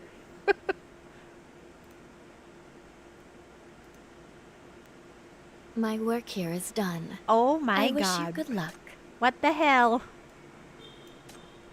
What a cliffhanger. It looks like she got kidnapped by Coke. The garden? Oh my god, she got taken to the garden? You're more interested in Path to Nowhere interrogation than Genshin World. Genshin World quest. That interrogation is very well written here in Path to Nowhere. I love it so much. And there's also Nikkei, right? I enjoy playing Nikkei too. Oh, the suffering of too many gacha games. When Christina wakes up, she finds herself in an elegant courtyard. This is the base of the legendary assassins organization, the Garden. Why did Coke took Christina with her? What's the end game here? Keep up! Don't fall behind! You forgot to log. I logged in yesterday because it's You new were patch. screaming so terribly just now. Having a nightmare, were you? Don't worry. I've mercifully drawn out all the contamination from your body. Wow. Christina tries to sit up but fails. Blood clogs her mouth, making breathing difficult. The surroundings are dark, or perhaps she hasn't regained her vision yet. She only sees black, shattered marigolds at her hand. No. Mania contamination in the shape of marigolds. This reminds her of the fight in her nightmare under the broken wall, where she battled many corruptors and was contaminated. Uh-oh. If Path to Nowhere gets animated, there will be many Vlads, probably. But you know, if it gets animated in China, they will probably censor it. That's so sad. The blood will be probably color white. That bad. Or if it's not red, it's probably pink or something. Make it more saucy, I know. So I think it's better uh if it's possible they can animate it outside China. Because the censorship is just terrible there, man. But now, aside from the intermittent pain, her body doesn't seem to have that chaotic feeling anymore. Who helped handle the contamination in her body in this blooming way? She only hears a familiar voice in the darkness, someone scrutinizing her. The floor is hard, isn't it? Sorry about that. I should have offered a pillow to the injured, but with your whole body wounded, it would dirty my clothes. You'll have to bear with it. She left a battered Christina on the floor just because her clothes will get dirty. Unlike the foul, bloody smell on her, she detects a fragrance of flowers and the sound of flowing water in her surroundings. What is this place? This is my garden. You're in the enemy's headquarters, little detective. Meanwhile, she barely wears any cloth. It just means that she does not want her skin to be dirtied. Do you remember me? Oh my good lord. Oh my. I remember. Wow. Murderer. Can I go to the garden too? I want to be one of them. Even though that's With a yes. dull face like yours, you should say something cute and pleasing. Come, call my name. Coquelic. Oh my god, is that how you pronounce her name? Coquelic. Have you seen my thumbnail, Caramel, in Twitter? I added my face into one of Coke's what's that? Flashy. At least in that thumbnail I'm with Coke.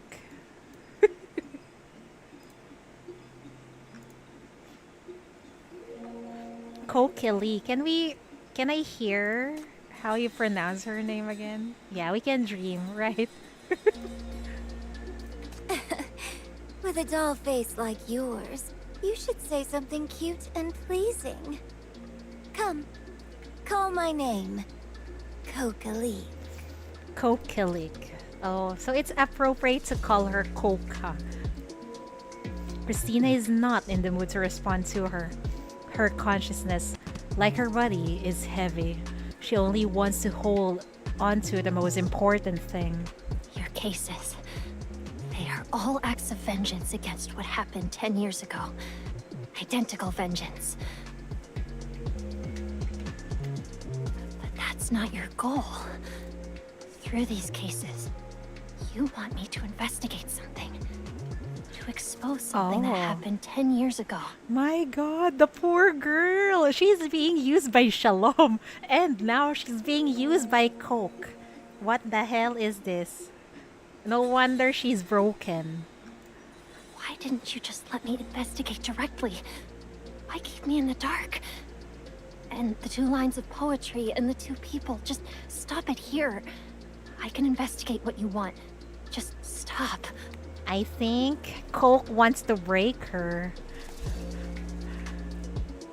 Coquely interrupts Christina. I hope I pronounce her name correctly. To enjoy life. Can we not talk about boring work stuff? Wow, garden is the place to enjoy life. Let me join. Then why did you bring me here? To kill me? To interrogate me? Let me think. Oh, someone recommended you to join the garden. What? Such a cute reaction. Since you're also a pitiful child of FAC, why don't you greet the little friends here? Oh boy. Also? Is everyone in the garden have some family members who died in 103? And Coke is trying to get revenge on them? Huh. Over the years, so many people from FAC have died. Wouldn't it be normal for a few children who share your plight to join the garden? They quite like you. To join the garden for revenge? Christina immediately understands this sentiment, her fist clenched. It's not the same. Even if I was treated unfairly, I don't want to harm others. I believe in justice. Can she still say this after this event? What's so different? Didn't you go to Nirvana by yourself 8 years ago and stab a Paradisos representative? What? She did? Oh my god, she has blood on her hands. And now she's hiding in a facade that believes in justice? Wow. What is she trying to hide? Christina's breath catches. Her reaction seems to greatly satisfy Coquelic.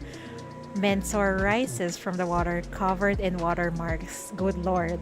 The surrounding assassins gather to drape her in thin veil, escorting her out of the bath, all the while laughing merrily.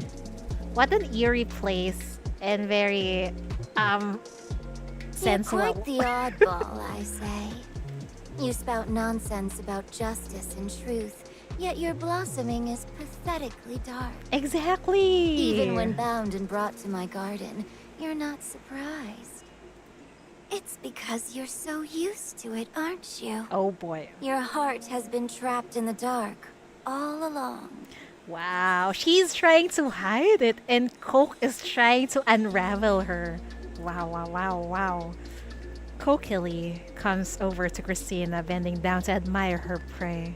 Her long white hair falls, brushing Christina's face. The water is cold, and Christina wants to dodge but can't move. She can only stare at Coquelic's bright red eyes. Back then that infuriated you to the point of committing such a serious act at such a young age? Did the assassination succeed? Did you kill the person you hated to the bone?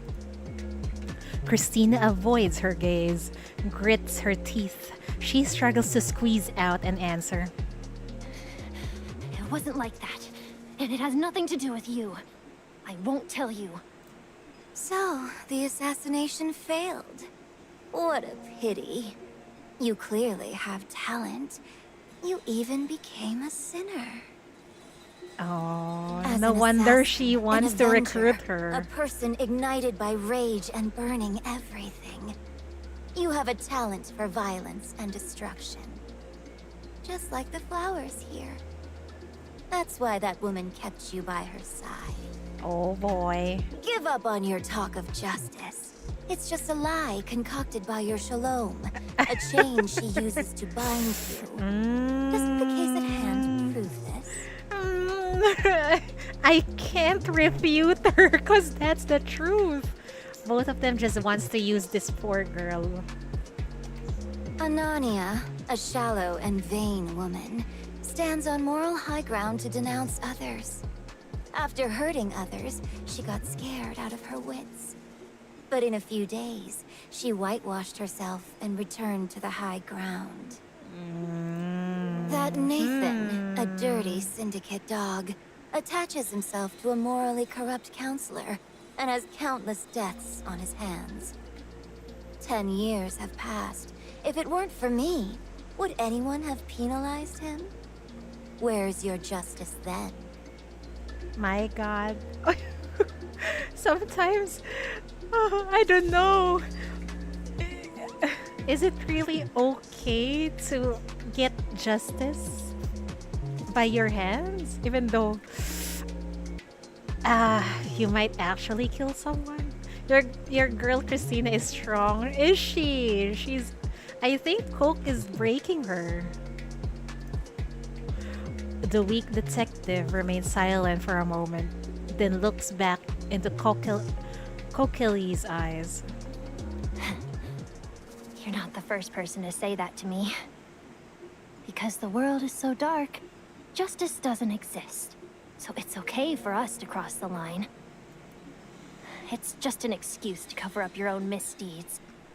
I've read all the Garden's files. You keep talking about vengeance, but what you're really doing is spreading mania with prohibited weapons. You contaminate a dozen civilians by killing one target. There are several cases of indiscriminate attacks on the FAC, all to undermine the anti-mania efforts. Because the world is a mess, your own evil deeds don't matter? Bullshit! Don't gloss over the bad things you've done, you're just as immoral. You're part of the evil. I don't know if I want to believe this, or why is this event so freaking... You cannot choose a side at all. How many civilians in the city-state turned pale at the mention of the Garden? How many vile criminals imitate its actions to harm the innocent? Are you in total oblivion? Because either way, you choose to do good, you choose to do evil. But really, it depends on how people perceive you, right? What a difficult situation this is. Coquelic looks at her with a smirk, suddenly sighs, and theatrically shakes her head. Hear that, Thistle? This is the kindred spirit you fought so hard to save. Who is she talking to? Who is she talking to? The light comes on, revealing an injured assassin behind the screen. She's about the same age as Christina, covered in wounds, her face alternating between pale and bruised, the stains on her body eerily similar to Christina's. What? Who is she? But Coquelic doesn't answer any more of Christina's questions. Instead, she turns to look at Thistle, her face full of mockery. You went to great lengths to pull her out of the pile of corruptors, thinking that shared experiences would breed empathy. But in her eyes, you're just a bastard. Your kindness is misplaced. If she knew how you're so infatuated, would a few shed tears and kind words from her make you hand over everything about the Garden in a crying mess? Thistle doesn't dare look at Coquelic. She just glares at Christina, her eyes filled with anger, shame, and regret. I'm sorry, Mentor. Forgive me. How is she related to Christina? But the apology only makes the mentor even angrier. Pathetic. I've told you before, stop caring about others so much.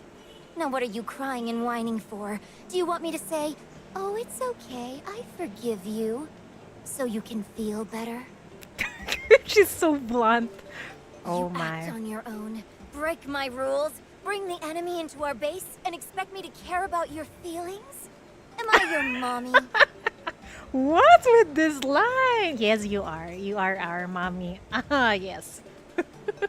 You like Coco and Rao. I know. What's with this line? Definitely a yes, right? What a pain. What little time I have for rest has been ruined by you and the dirty thing you brought back. Solitary confinement. You're not allowed out until I cool down. Uh-oh. Well, I guess technically she is a mommy because she takes care of her garden, right? Wait! Christina struggles to yell, not at Coquelic, but at the garden's assassin who's about to cry. She stops in her tracks and turns around sharply. Christina suddenly doesn't know what to say. Did you save me? Thank you? Is your family also with the FAC? I'm sorry, I didn't mean that. You shouldn't stay with this kind of woman. I'll take you away. Before she can figure it out, the assassin speaks first. You should have died there, you domesticated scum. Ouch. Cecil leaves, leaving Christina collapsed on the floor, with Coquelic standing by, taking pleasure in her misfortune. See, she's also a family member of the FAC, and also lost everything in NF-103. But she didn't have your connections. When she sought help from so-called justice, she only received resounding slaps in the face. So, she came to me. The world is so unfair in Path to Nowhere. Well, even in real life too. That it hurts my fucking heart, man. And then, you took advantage of her. Oh, I hope she realizes that she's being taken advantage of too by Shalom. It started with the underground, and then you all deceive and exploit these wounded people under the guise of vengeance. You turn them into weapons that harm others when they have nothing left. Even if her original life was destroyed, people are resilient. She could have slowly recovered, slowly returned to normal. But you lured her into darkness, and she can never go back. That's just, I don't know, ironic? Because what she's saying here, even if her original life was destroyed, people are resilient. She could have slowly recovered, slowly returned to normal, but you lured her into darkness and she can never go back. It's like what happened to her. Will she take this sitting down? I don't think so.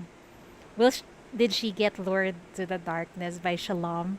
Maybe. We don't know. So I don't think that was a good idea to tell that to Cecil. Uh-oh, who got angry? As soon as she finishes speaking, Coquelic kicks Christina hard in the stomach. The injured detective crashes into a door pillar. Several sharp objects pierce Christina's body and her consciousness immediately becomes chaotic.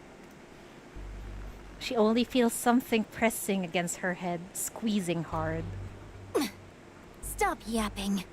Is what the hush gave you some kind of noble justice? And what I give is brainwashing with hatred? Who are you Exactly! Exactly! Coke has a point. Christina thinks that she's on the right side, but she does not know that she's also being used. So who is right in this? Who? Everyone is like a victim here. I know exactly what kind of person you are. You don't have the ability to take revenge on this world on your own, so you cling to the most hollow things as a lifeline. People like you are the easiest to deceive. The dumbest Ouch. and the weakest. If it weren't for the need to give that idiot Thistle a dose of reality, I wouldn't even bother to look at you. Good lord, that's... that hurts! The Garden won't believe your righteous talk. It won't believe any of you. Everything that demands submission in the name of love and nobility is a filthy lie. Wow. All sacrifices made for these extraneous things are proof of ignorance. Wow. Who hurt Coke? That her mentality is like this. Everything that demands submission in the name of love and nobility is a filthy lie. Who hurt her? What happened to her? Why is her mentality like this? Those who dare to harm us must be punished by our own hands. This is the only way to personally take back what they took from me.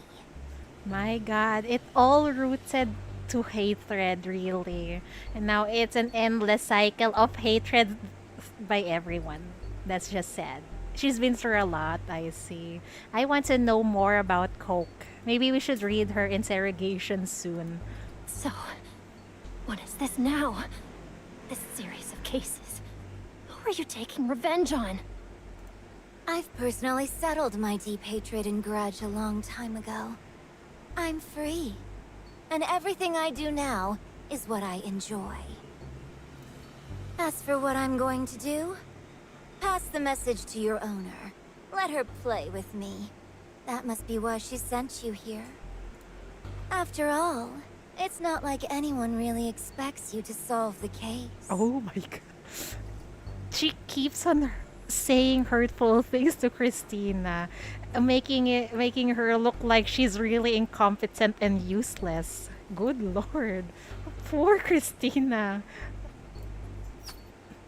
Several thin needles suddenly fly out, piercing Christina's body. Relax. This is just a little body recovery agent, with a little bit of a stimulant to help with your state of mind. To help you escape from here. As long as you don't remember the way back, I won't take your life. Run. Don't die on the way. The show's not over yet. I'm waiting for you to help raise the curtain. I really feel bad for Christina. She's being used left and right. She's being called useless. The poor girl. Wait, why am I using Coke here? The poor girl. What the hell? You know what? Let's just use this. Oh no, we use hot I don't ladies. have much to contribute on the front line. Thank you for your warm invitation. Time for a little exercise. Did we forget anyone? Or let's just use. We'll just use whatever. Oh wait, we forgot Rahu. We'll bring Rahu here also. I can eradicate any threats, if that's what it takes to guarantee your safety.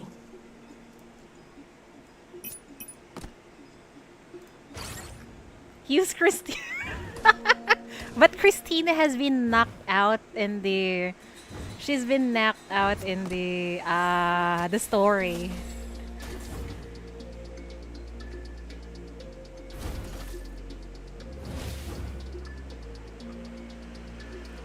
We can use this, right? Let's put it on Rahu. Till the day you wither. She put her in the back line. Oh, okay, okay. Too noisy. We'll use it Quiet. later on. Time to die.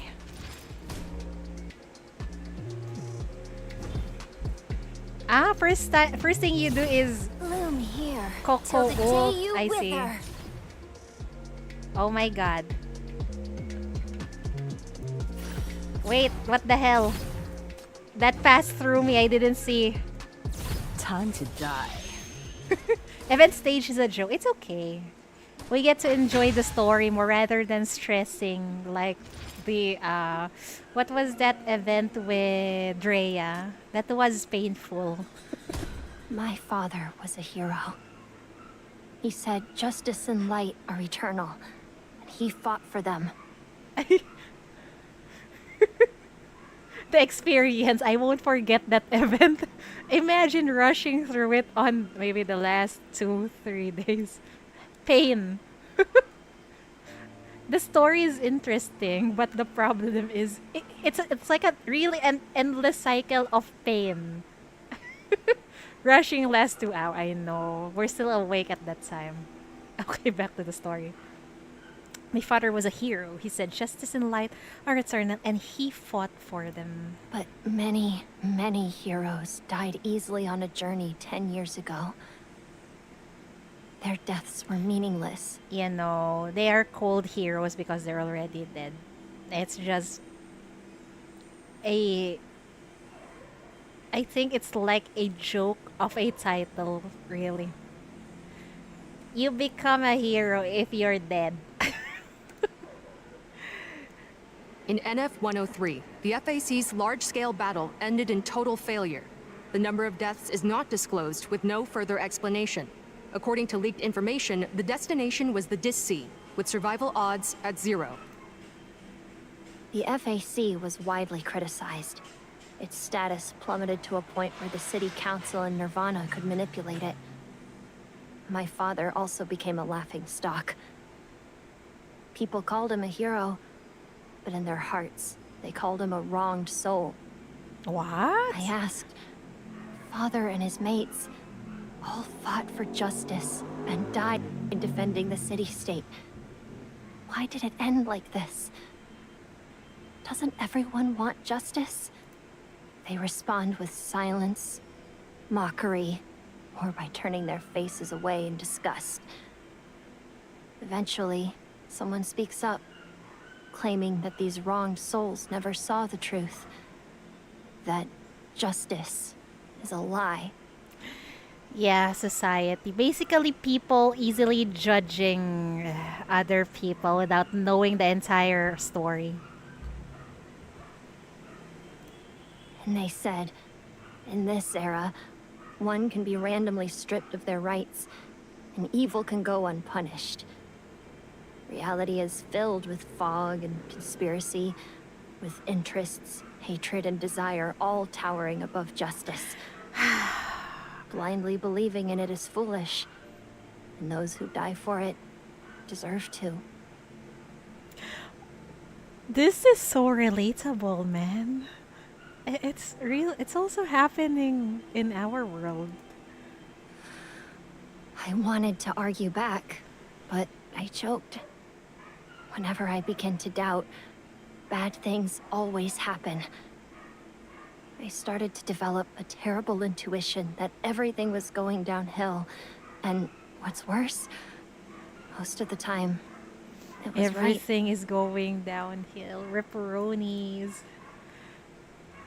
If justice exists, where is it now? Why doesn't it show itself? The world is falling apart, creating such a massive black hole. Why is it being ignored? Why isn't anyone filling it? In NF-104, Nirvana withdrew from the West District. A major explosion occurred in Mine W31, causing over 10,000 deaths. The organization claimed it was an accident, and after an investigation conducted by Paradiso's investigators, this explanation was accepted. Yeah, small Chris. She lost everything at such a young age. And a little kid thinking about those complicated things, that's just so sad. Kids should supposed to enjoy their life, right? But for probably kids here in Path to Nowhere, they don't have the luxury to do that. The black hole grows larger, and I can't escape it. I have to do something. I can't just watch as my world collapses with it. I have to do something. Small Christina is so brave in doing this.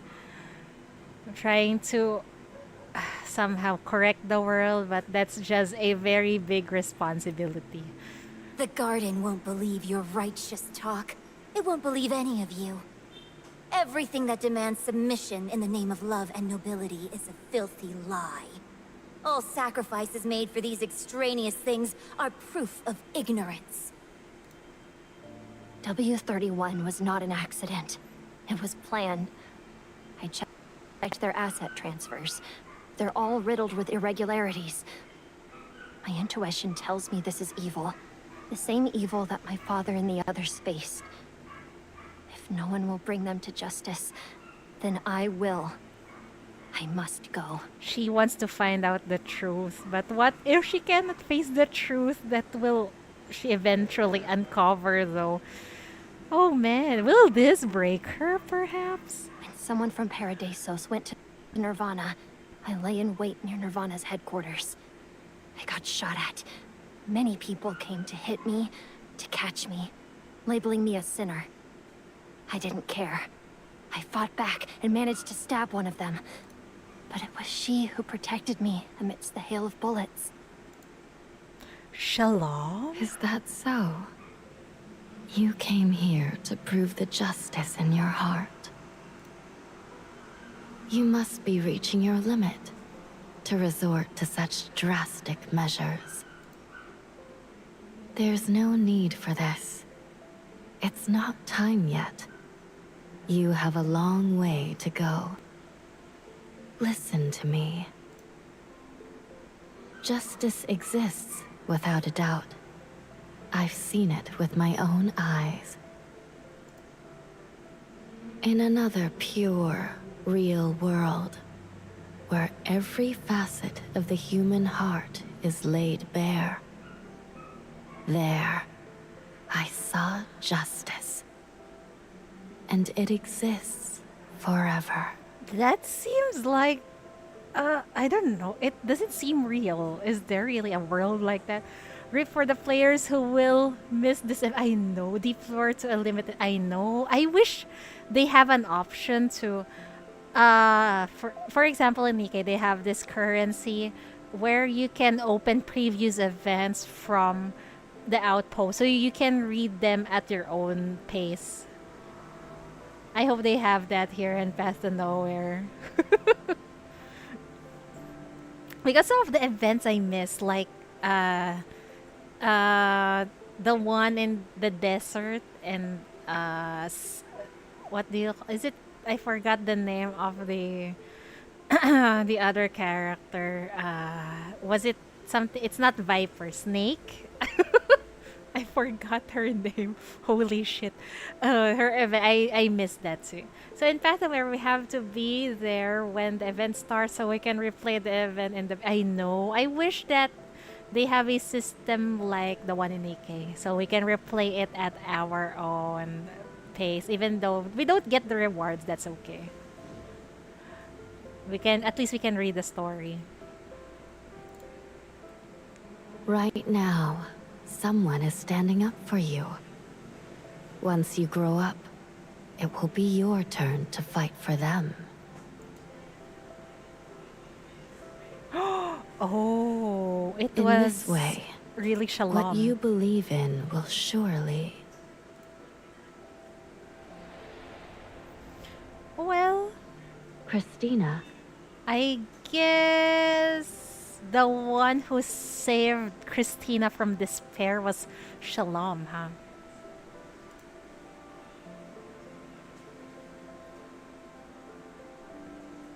did you have a nightmare? Shalom? Yes, it's me. I'm sorry. I'm late. She doesn't say anything else, but reaches out to hold Christina's hand. Both of their hands are icy cold. Christina's vision gradually clears. The nightmares are gone. There's no more bloodshed, no more killing. The little detective covered in wounds. Oh, thank you for the follow, Pancake Spicy Art. Thank you so much. I appreciate it.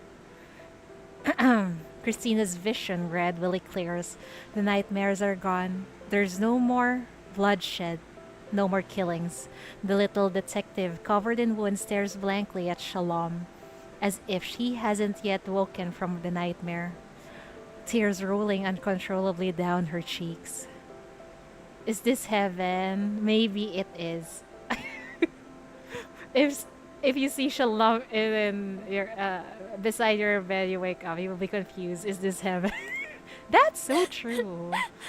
I'm sorry. I'm sorry. What if there's Coke and Shalom on both sides of the bed? That is indeed heaven. I stabbed you. I mistook you for a bad guy. I even wanted to What? kill you. What? The one she stabbed was Shalom. Holy shit. And Shalom saved her. That's amazing. I'm just like them. The jerk who hurts others. I'm sorry. The girl's emotions pour out and Shalom just watches. After a while, she finally lifts her hand and pulls the girl into her arms. But I wonder if this is really a genuine affection from Shalom. Sometimes it's hard to predict if she just uses the emotions to control you or not. My heart broke in this. Chris cries. Oh. Don't say that. You didn't hurt anyone. You're the one who got hurt. Her forehead rests against Christina's, constantly comforting her. Justice is always there. It's already in your hands. You've grown. You've been doing very well.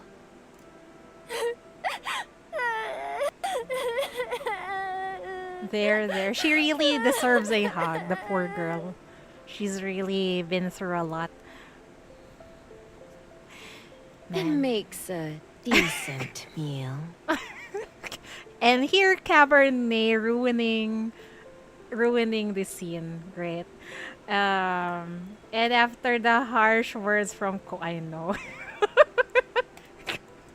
Cabernet just ruined it. I already felt sad, and then suddenly Cabernet is there trying to seduce us. FAC internal report. Frontline report following a series of operations, the situation in the West District has stabilized. The activities of hostile organizations such as Restfire and other underground forces have been thwarted. Contamination along the BR002 isolation belt is clearly under control, and contamination spread has significantly slowed down. Major event notice. The remains of the first batch of victims of the West District riot has been interred in the cemetery. The FAC has scheduled a memorial service on August 8th for the public to pay their tribute. Confirm. There's part 2. How many parts is this? Like Darren Stretch, see if I'm still a professional. I know. and Sinner's trying to, ruin the moment. How many parts is this, Caramel? 3 parts? Oh, oops.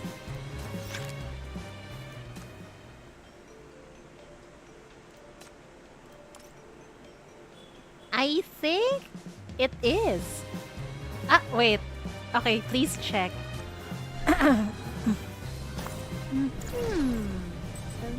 I already got Christina Max, but thank you, I guess. Oh my god, I think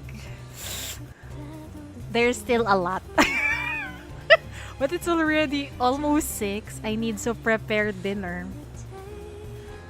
Maybe we should just forgo sleep later on. I don't know. Dinner first. Oh wait, but kindly check if how many parts are there. I bet it's 3.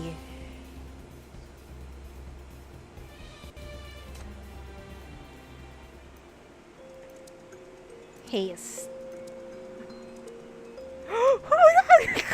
There's 4 parts. Okay. We still have a few more minutes, so might as well do it. I won't stop yet. Let's go. 4 parts. Okay. We need to do it.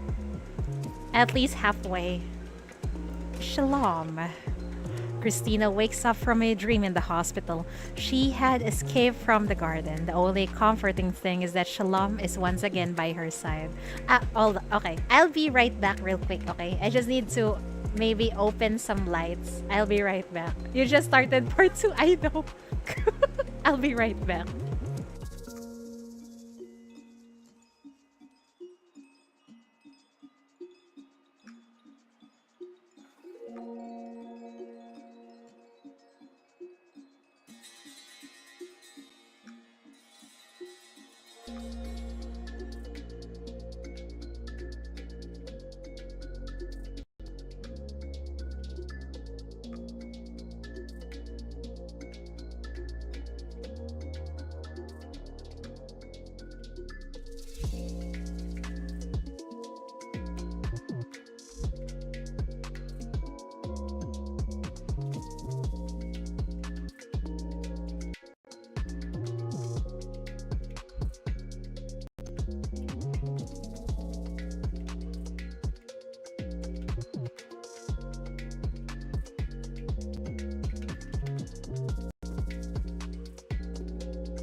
I'm back.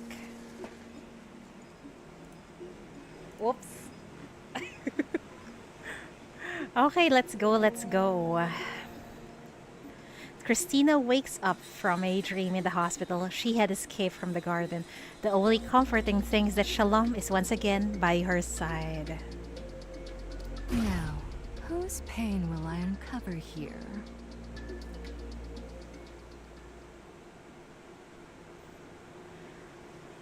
1525 August 10 NF113 Eastside Banyan Medical College. First affiliated hospital special ward. My god, is she really in the bad shape? You won't mind if you don't read it all loudly. Ah, it's better if I read it loudly, really. Because I can understand it better if I read loudly. Christina doesn't remember how long she cried for. It's been a long time since she's seen Shalom. Her tears just flow. In the distant future, when she thinks back on this event, she feels a little embarrassed. But now, the future great detective faces another serious trial. Shalom sits by the hospital bed, slowly peeling an apple. She's not skilled with a knife, her movements are slow, but precise enough. Under the gaze of the Shorel, the thin apple skin extends bit by bit before falling, and she finally speaks. How do you pronounce that? Shore? Shlor? Shorel? Shorel?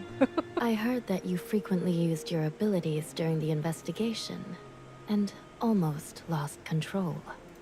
I was forced by circumstances.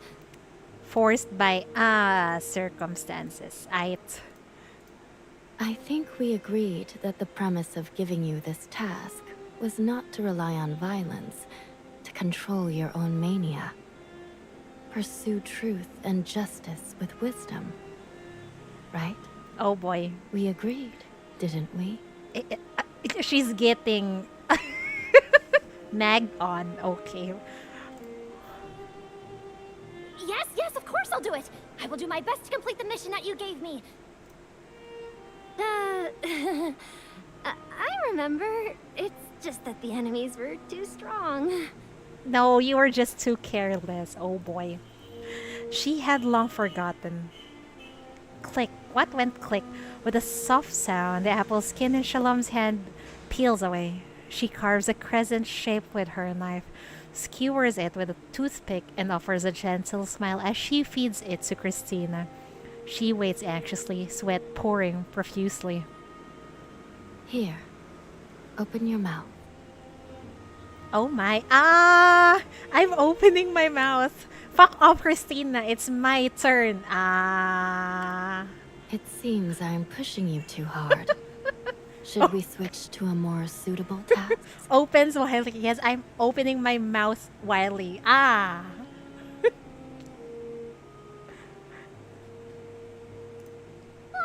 No, Shalom. I made a mistake. I won't misuse my abilities again. Don't leave me. The crying that had finally stopped once again echoes through the ward. 5 minutes later.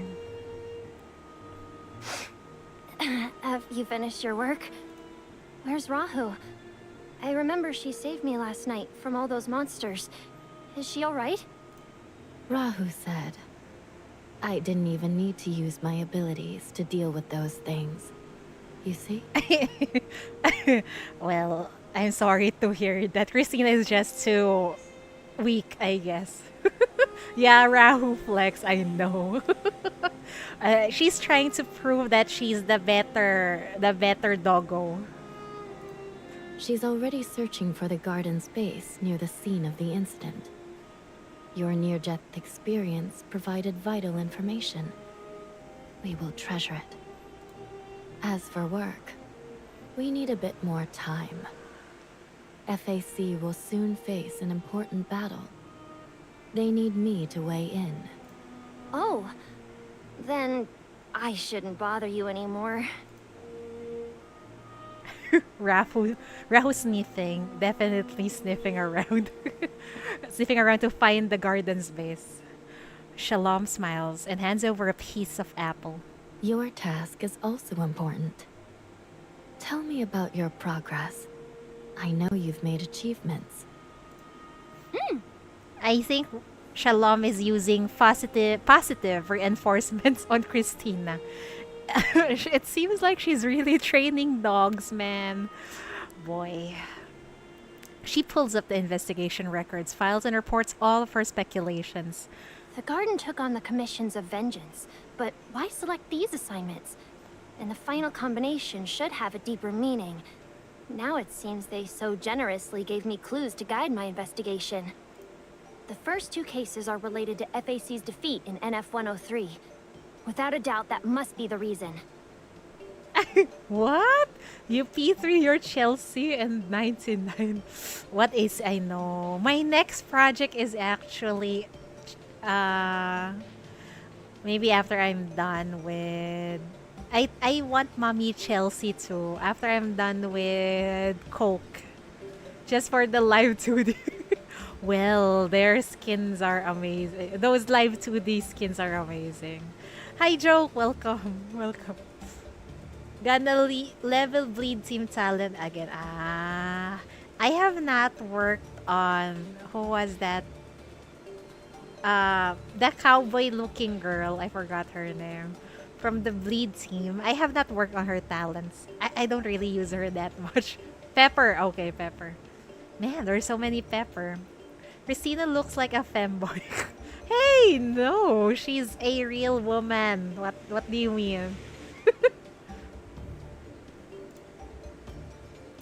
When talking about 10 years ago, Christina still feels a bit apprehensive. Well, she is. I agree, she's flat. No wonder you've mistaken her as a femboy. Oh no, not Astolfo, please. Astolfo and the amazing monster drink. When talking about 10 years ago, Christina still feels a bit apprehensive. Does the Garden think that what happened back then was unfair and wants to attract attention through these cases, reveal the truth, and then make accusations? Shalom picks up the second apple, still peeling it very slowly. They don't care about the public's opinion. After all, they are a group of people who want to keep vengeance firmly in their own hands. It's not my fault it popped out on my Twitter feed along maybe several years ago. I needed to bleach my eyes back then. They don't care about the public's opinion. After all, they are a group of people who wants to keep vengeance firmly in their own hands. Rehashing the events of NF-103 can only mean it's useful now. The Eclipse operation was top secret. FAC made huge sacrifices for a greater cause. But this sacrifice was used and twisted by others. Oh boy. Information leaked. The public's criticism of FAC was constant. Other factions in East Side also took the opportunity to suppress. FAC lost its original status, and from then on was controlled by others. People's trust in the city-state fell to the bottom.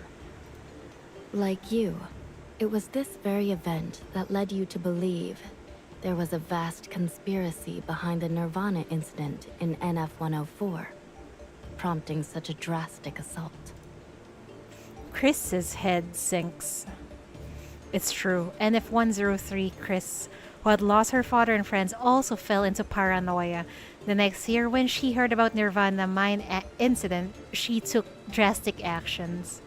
The victim of that time is right in front of her. FAC will soon have a major battle in the West District. A very important Black Ring control operation, using a lot of manpower and funds, will cause the power structure to change.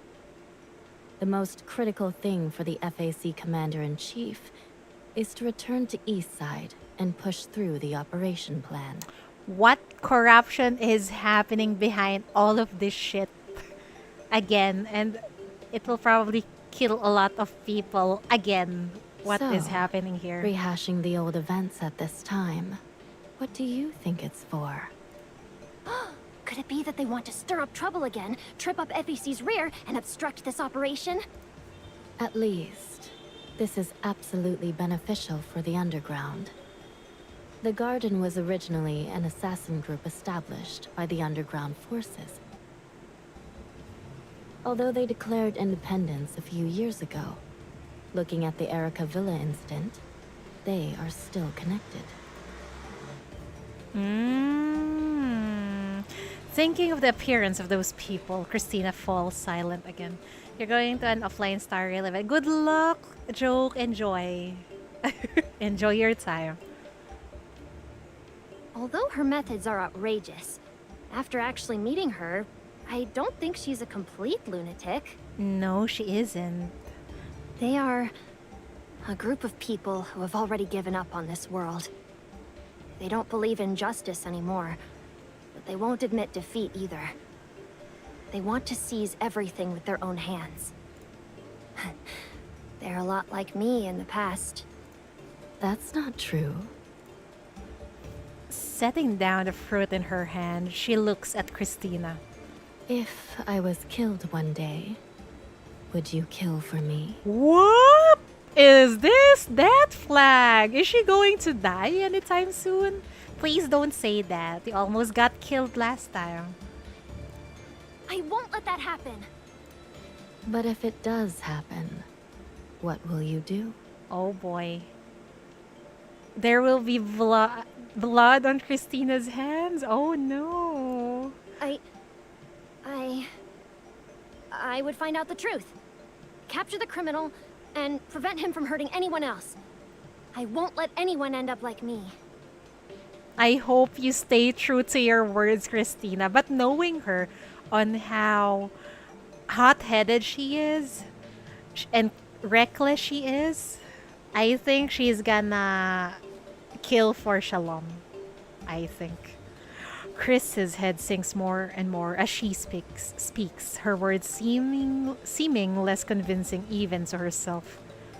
I don't want that.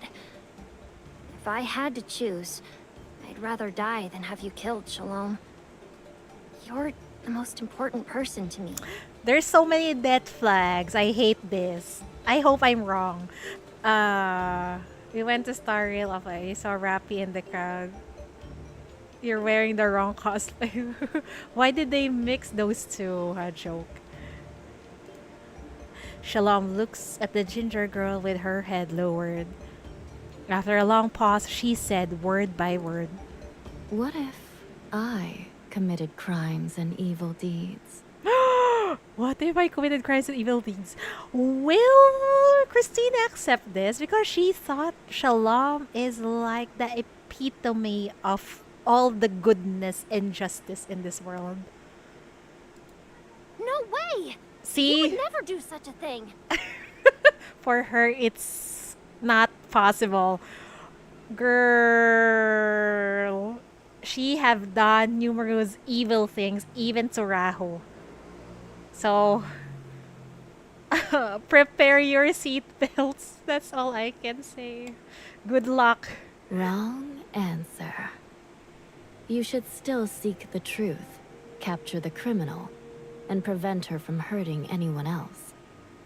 You're a detective, after all. Oh, that's confusing. She could have just said, like, good job. You should follow your justice, blah, blah, blah. But Shalom said, no, you should still seek the truth, capture the criminal.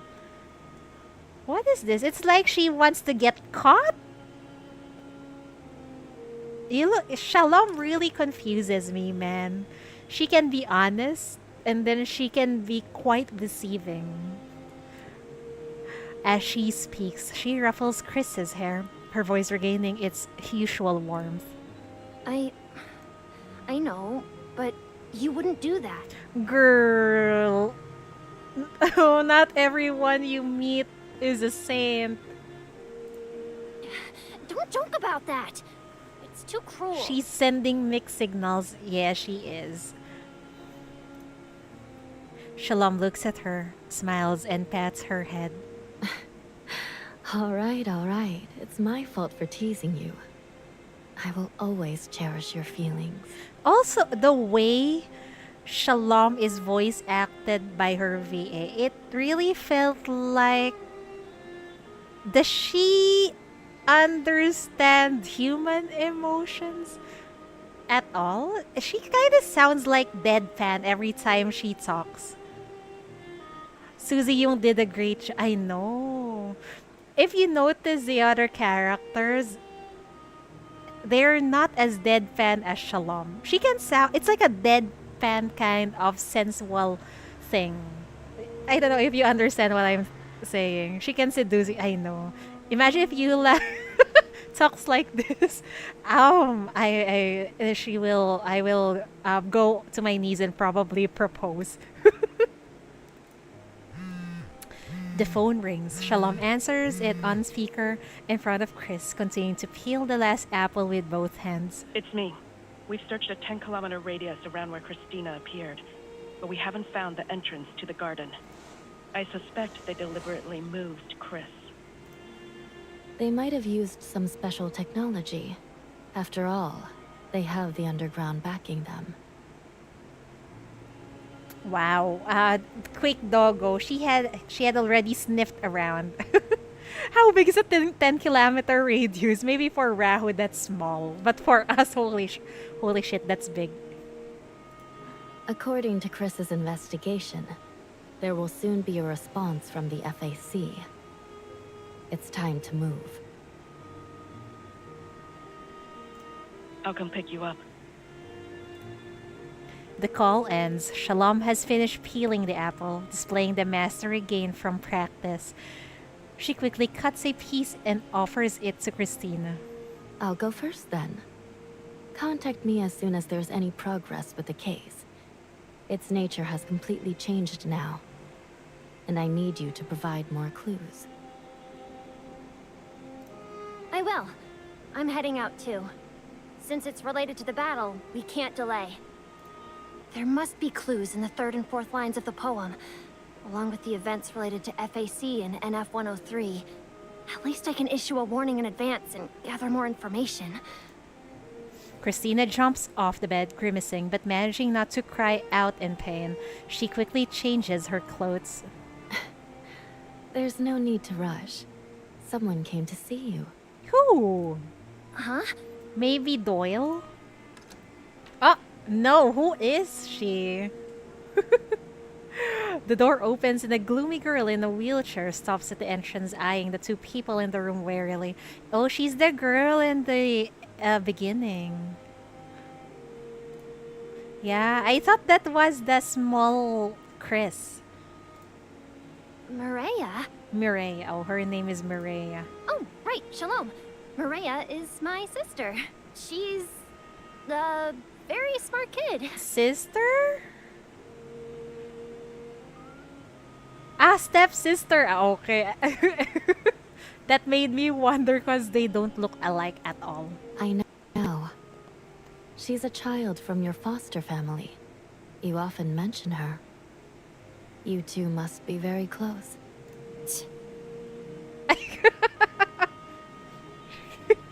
Maria got pissed off with that statement. I'll leave you two alone. Take your time. Christina nods repeatedly, bidding farewell to Shalom. When she turns back to look at Mireia, there's a hint of awkwardness. Is she Eve? Their design seems different, I think. It seems different, in my opinion. They said you were going to die and asked me to sign, but you're still alive. Why does she sound disappointed that she's still alive? When you're ready to die for your justice, let me know in advance. Don't cause me any trouble. Oh, she has resigned her hope. I mean, it feels like she has lost all hope, unlike Chris right here. Don't say that. After I solve this case, can we sit down and talk? Maria doesn't respond, just watching Shalom leave. Is that the amazing person you mentioned? That is the person who your sister is infatuated with, yeah. Yes, she's really special, kind, just, and strong. She's also very smart, and her answers are always right. She's already sitting, right? She's already sitting for a long time. Thanks to her, I've regained my energy. That woman never looked at me directly. In her eyes, I'm invisible. Because you're useless to her. She only looks at people when they found them useful. Christina likes dark joke, I guess. I know. But I hope the sister does not take offense. You better be careful, or you won't know how you died. Christina smiles. She's found her path again and won't be swayed by the people from the garden. There won't be any problems. I hope so. Now that they know that the murderer is targeting the chain reaction caused by the failed Eclipse operation in NF-103, the direction hinted from the third and fourth lines of the poem becomes more obvious. On the same night, she and Detective Doyle work all night to identify several related misses and individuals, contacting and warning each one. Some people on the list panic and seek protection, while others deny everything. The investigation team follows up on each one. As Shalom said, the importance of the case has escalated and preventive strategies needed. However, Christina has a hunch that what's supposed to happen will inevitably happen. Man! What is going to happen? I think I need to cook dinner. Ooh, I hope I can be back later because we need to finish this in 2 fucking days. 2 days. So it ends on Saturday. I'm procrastinating again. Okay, we're gonna stream till we finish this event. Oh my god. Procrastination is my name. I hate myself. Okay. I will force myself to stream later. Did you log in, Honkai, today? I didn't know there's a new story. Yeah, I logged in. It's like deja vu, isn't it? I Who'd logged want to in. get stuck in this limbo if they didn't have their hidden Hot agendas? damn her legs. Focus Shidori. Yeah, hi Jose. I logged in. Yes. There's a new story and I'm still not done with the Hersher of Reverse finale and the previous story and the current story. I'm so dead. You're the only one who plays Path to Nowhere, right?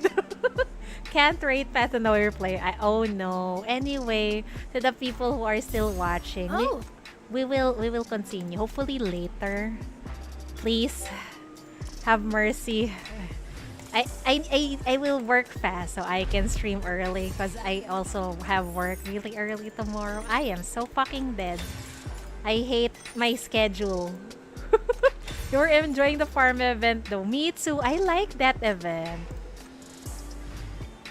I like the pacing of that event. Anyhow, I'll be back. I just need to cook dinner. Thank you for hanging out, Jose Caramel. And the people who are still lurking in the chat, thank you so much. I don't know. Maybe I hope you enjoyed my my Path to Nowhere stream. Hopefully, I'll be back later. I just need to eat dinner, okay? Otsuchidori, see you all. Pray for me that I can stream later. See ya!